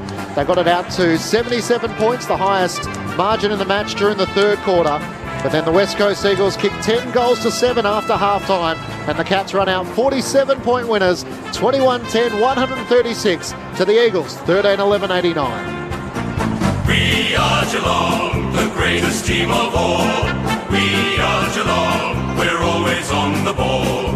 We play the game as it should be played, at home or far away. Our banners fly high from dawn to dawn, down at Gardenia Park. They're not fully purring the Cats, but they do gain a bit of percentage and jump up to 10th on the AFL table. 2 wins in back-to-back weeks, and they are starting to make up some ground after a slow start to season 2023 from the reigning premiers. Geelong winners by 47 points. For the winners, 4 goals to Jeremy Cameron, Tom Hawkins and Brad Close, 2 to Blitzavs and to Henry. Individuals to Stengel, Tui, Bowes, Smith and Holmes. Meanwhile, for the West Coast Eagles, 4 goals to Waterman, 4 goals to Oscar Allen, 2 goals to Jack Darling. Individuals to Ginby, Vitricelli and Petreski Seaton. Cats winners by 47 points. The thoughts of Adam Ramanaskas and Mark Murphy with you on ABC Sport. Well, it was a long game, wasn't it, Raman, to sit there and watch it, because we just thought that it was going to be a big demolition. But to the Eagles' credit, they fought it out. They were terrific after half time. They're just lacking a bit of polish, aren't they? Really, they've got so many senior blokes out at the moment. It's just falling to too few. But I think Adam Simpson would be buoyed by the way in which they fought it out and kept on cracking in. You can't really question their effort. They're just probably not up to it at the moment. But on Geelong's side of things, I think they were exhilarating for probably 45 minutes and just blew the game apart in that probably 15 minutes into that first quarter in that first half. So I think they'll be keen just to get back to Geelong, won't they? Down the highway from getting down the airport and preparing for a big game next week. So we'll find out a bit about Geelong next week. I think the last couple of weeks has just been good enough for them just to get a couple of wins and but a couple of little standout performances. I really enjoyed watching Max Holmes today. Just that burst and speed. Really exciting play to watch. I thought Dangerfield was terrific earlier on in the game and really sort of set the scene. Tom Hawkins and Jeremy Cameron, I thought, were terrific as well. They did all their damage earlier in that first half, didn't they, Rama? Yeah, they did. Look, you isolate the 2 halves, and Geelong completely dominated the first half after the first 15 minutes. They were able to kick 14 goals to 3. And then you look at the second half, 10 goals, 4 to West Coast, 7 goals, 5 to Geelong. So they win. Yeah, it was really worrying at halftime. You're sort of sitting here thinking, gee, this could be 130, 140 points, just the way Geelong were playing and just completely dominating. So, what was that Geelong win over Melbourne all those years ago, where they just did a cricket score on them? Yeah, and that's what it did feel like. That it really, really did. And credit to West Coast in that second half. But here's a couple of things: Geelong 24 marks inside forward 50. Now, marks on the lead. There were a few, but there was also some missed opportunities of West Coast defenders to be able to spoil. Clearances, where the source is, 50 to 32. But then you look at West Coast, they've only had 48 inside 50s for the game and been able to kick 13 goals, 11. So going inside forward 50, that seems to be all right. It's fixing up around the source, around the ball for West Coast. Geelong I thought, were good today without being great. I think when I said this earlier, they started slow. They started really slow, though. They looked lethargic. They looked like, we're playing West Coast, we'll just roll over the top. And early in that game, first 15 minutes of that game, West Coast were comfortably on top. Then, they click into gear and they're able to put a big score up in that first half. But I still don't think Geelong's game is in perfect order by any means at the moment. I think they're playing in moments. And then sort of taking the foot off the accelerator again a little bit. Then they'll go again, we'll play for this moment and kick a couple of goals in a row to stretch it out. Then it just slows down again. So it almost seems like they're just doing enough to try and get to the back half of the year, where there's a lot of senior guys who have played a lot of football, had a lot of success over their careers.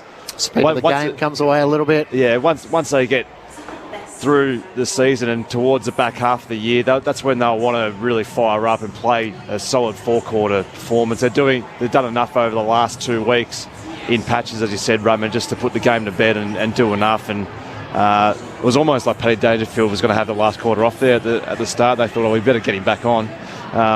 But the damage was done in probably 40 minutes of football, and they played exhilarating football for that period. But you're right, Roman, they're almost picking and choosing a little bit at the moment, which is not a great habit to get in. No.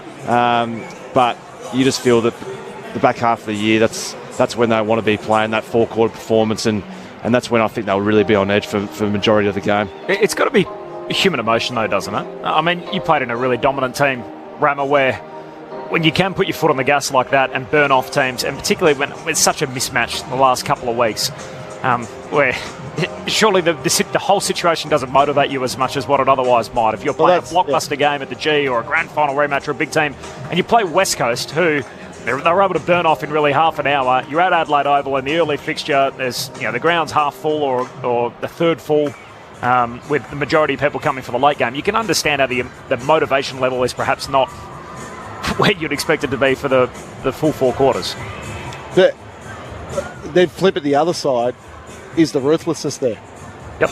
So that's what the really successful teams, Brisbane 3 in a row, Hawthorn 3 in a row, Richmond 3 in 4 years or whatever they won. There was that ruthlessness there to want to do that. I haven't quite seen that with this Geelong team yet to start this season.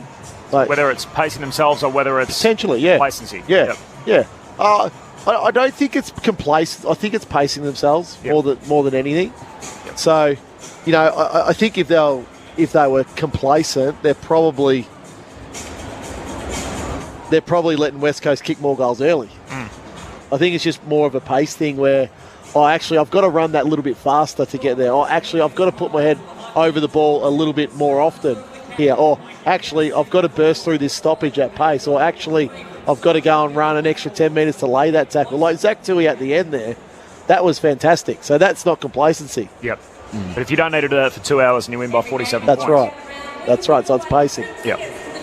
We had some correspondence on the SMS just concerned around whether Patrick Dangerfield was carrying a bit of a calf injury. Just watching him on the boundary, he looks to be pretty jovial and in good spirits. He's certainly happy that his team's got 2 wins next to their name, but it's probably their midfield which is still the question of concern, Rama, with Dangerfield having the 6 clearances. Mark Blitzavs went into the ruck and spent a lot of time in there. He had 8. Tom Atkins had 7, but the leading disposal getter on the ground was Tom Stewart with 24. We know he plays sort of as a general, a midfielder across half-back, but is that the area of concern for Geelong, just as to whether their midfield will be able to match it against the best sides, the St Kildas and the Collingwoods in the early season? Come back to that. The Cats have made their way down. Liz Walsh is about to meet them. That's exactly right. Here they are walking into the room. There's only a handful of family and friends who are in the room. Sort of got, it was a big win, but this feels a bit business-like. You can hear it's quite quiet in here. We'll wait to hear how it sounds when they're singing the song. You're right, Patrick Dangerfield's right in front of me. He seems really jovial and happy, and they're slowly making their way in. But as you can hear, it's a bit quiet in here. We'll just wait for them to gather together. Here comes Tom Hawkins. He's coming in, putting his arms around his teammates. And here we go, celebrating their win. We are Geelong, the greatest team of all. Hey, we are Geelong. We're always on the ball. We play the game as it should be played. Hey, at home or far away. Gather around.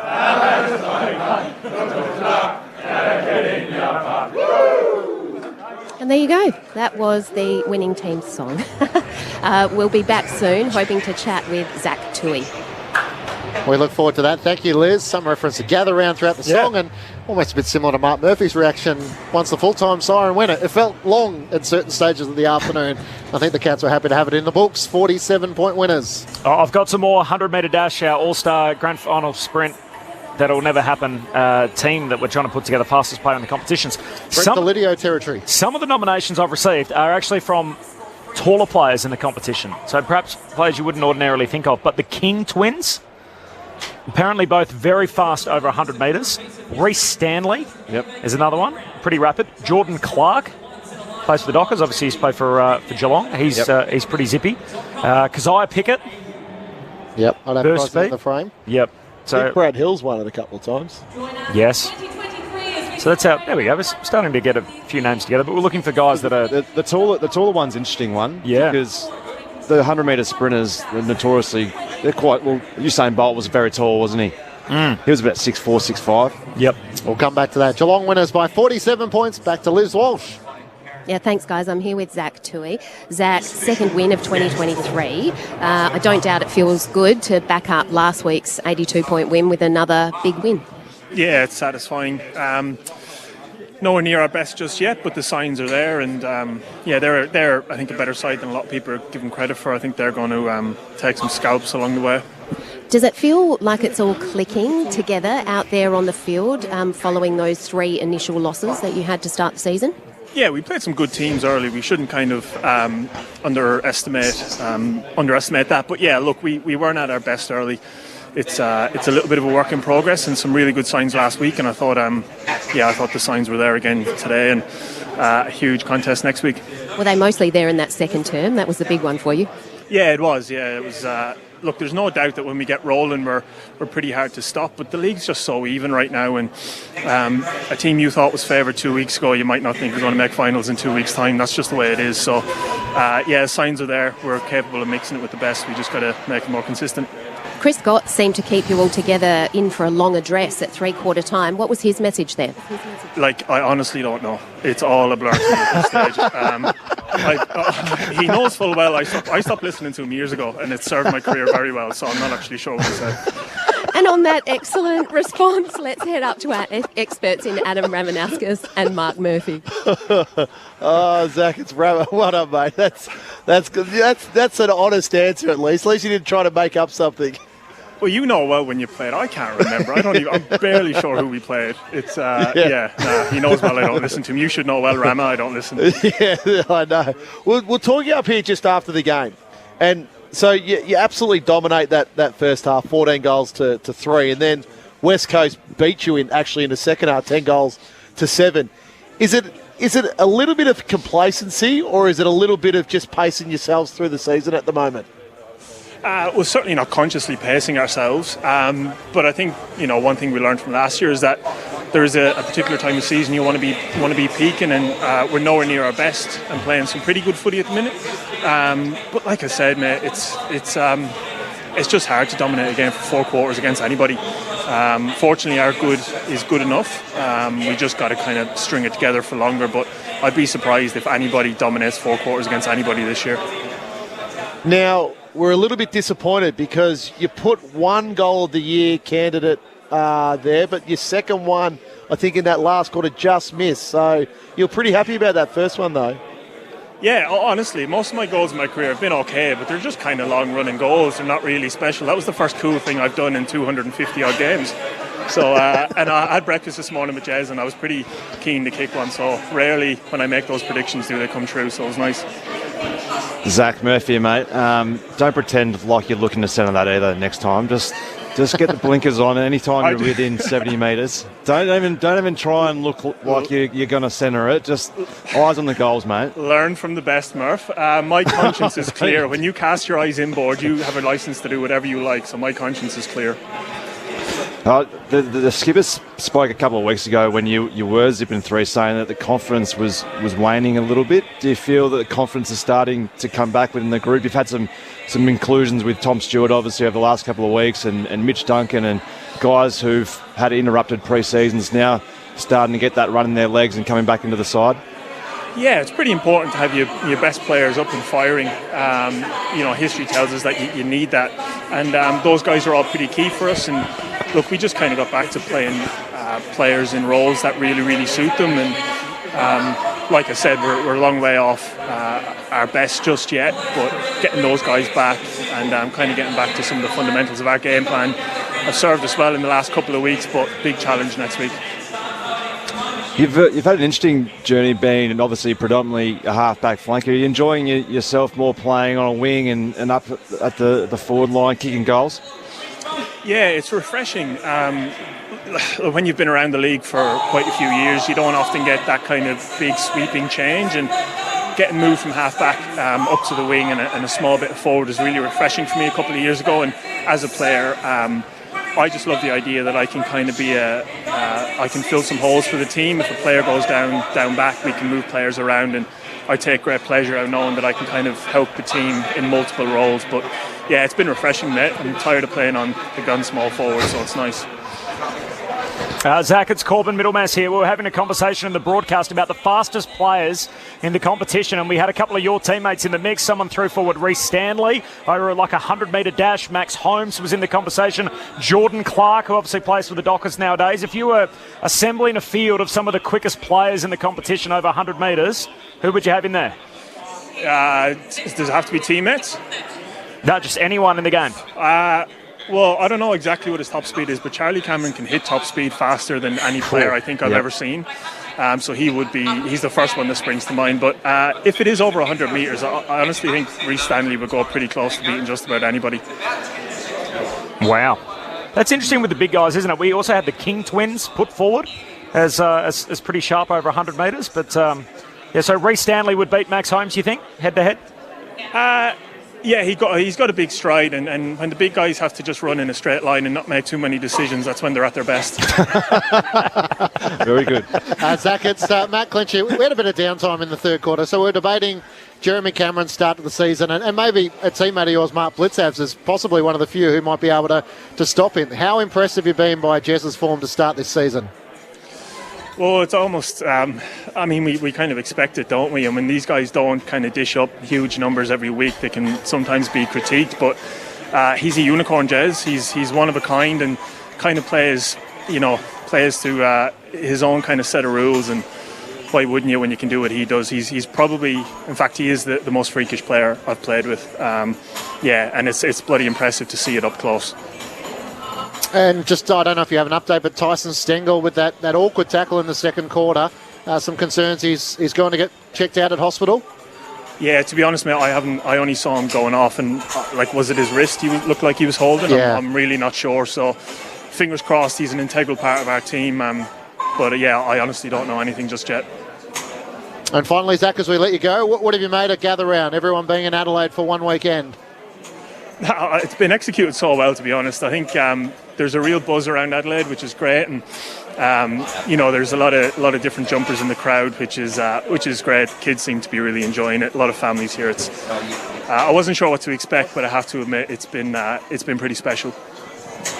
As always, we love chatting to you. Big match back at the Cattery next Saturday night against the Swans. Best of luck, and thanks as always for your time. Thank you, guys.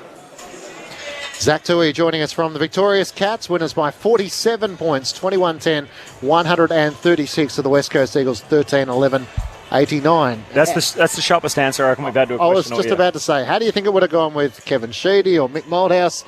You said, look, I've just stopped listening. I've got to be honest. I've sort of got a good read of the game, and I roughly know what you're going to say. You wouldn't say that if you're coached by those guys. I wouldn't have thought that you weren't listening to the message at three-quarter time, but he's a very funny character, Zach. He's got some dry humour about him. He's certainly a player that I enjoyed playing with because he doesn't take it all too serious. He enjoys his footy and enjoys having a laugh. So he's playing some terrific footy. A lot of guys who get older tend to go back. He's gone the opposite way around in terms of play majority of his football on a half-back flank and did that so well. He's added another string to his bow going forward and playing on a wing. He's so damaging with his ball use, especially by foot, obviously. He's just a long raking kick and makes really clever decisions as well. And he's a really important cog for them. When they're looking to go inside 50, you want the ball in his hands.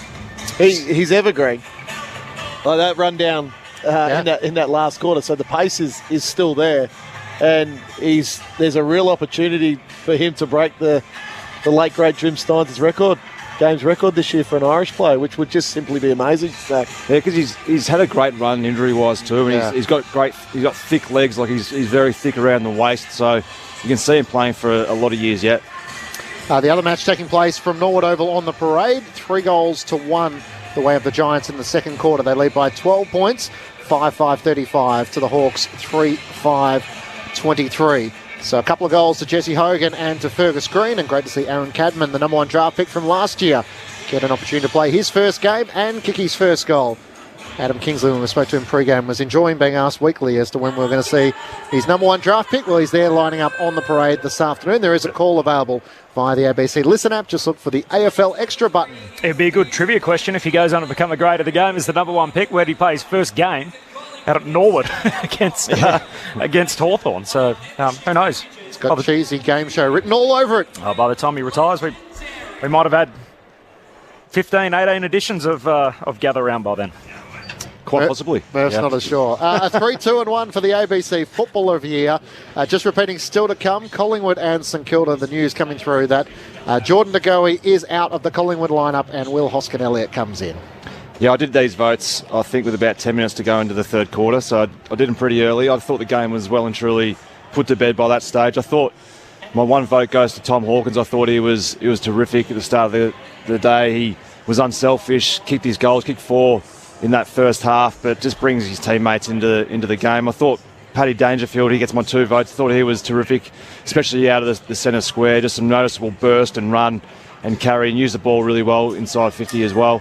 And then 3 goes to Jeremy Cameron. I thought he was by far the best player in the on the ground in that first half, and just electrifying his pace and athleticism, and just I think Zach's called him a unicorn. He certainly is that. There's no one else quite like him out there at the moment. He's one of the MVPs in the competition at the moment, and he gets my 3 votes. 3 to Cameron, 2 to Dangerfield, 1 to Hawkins.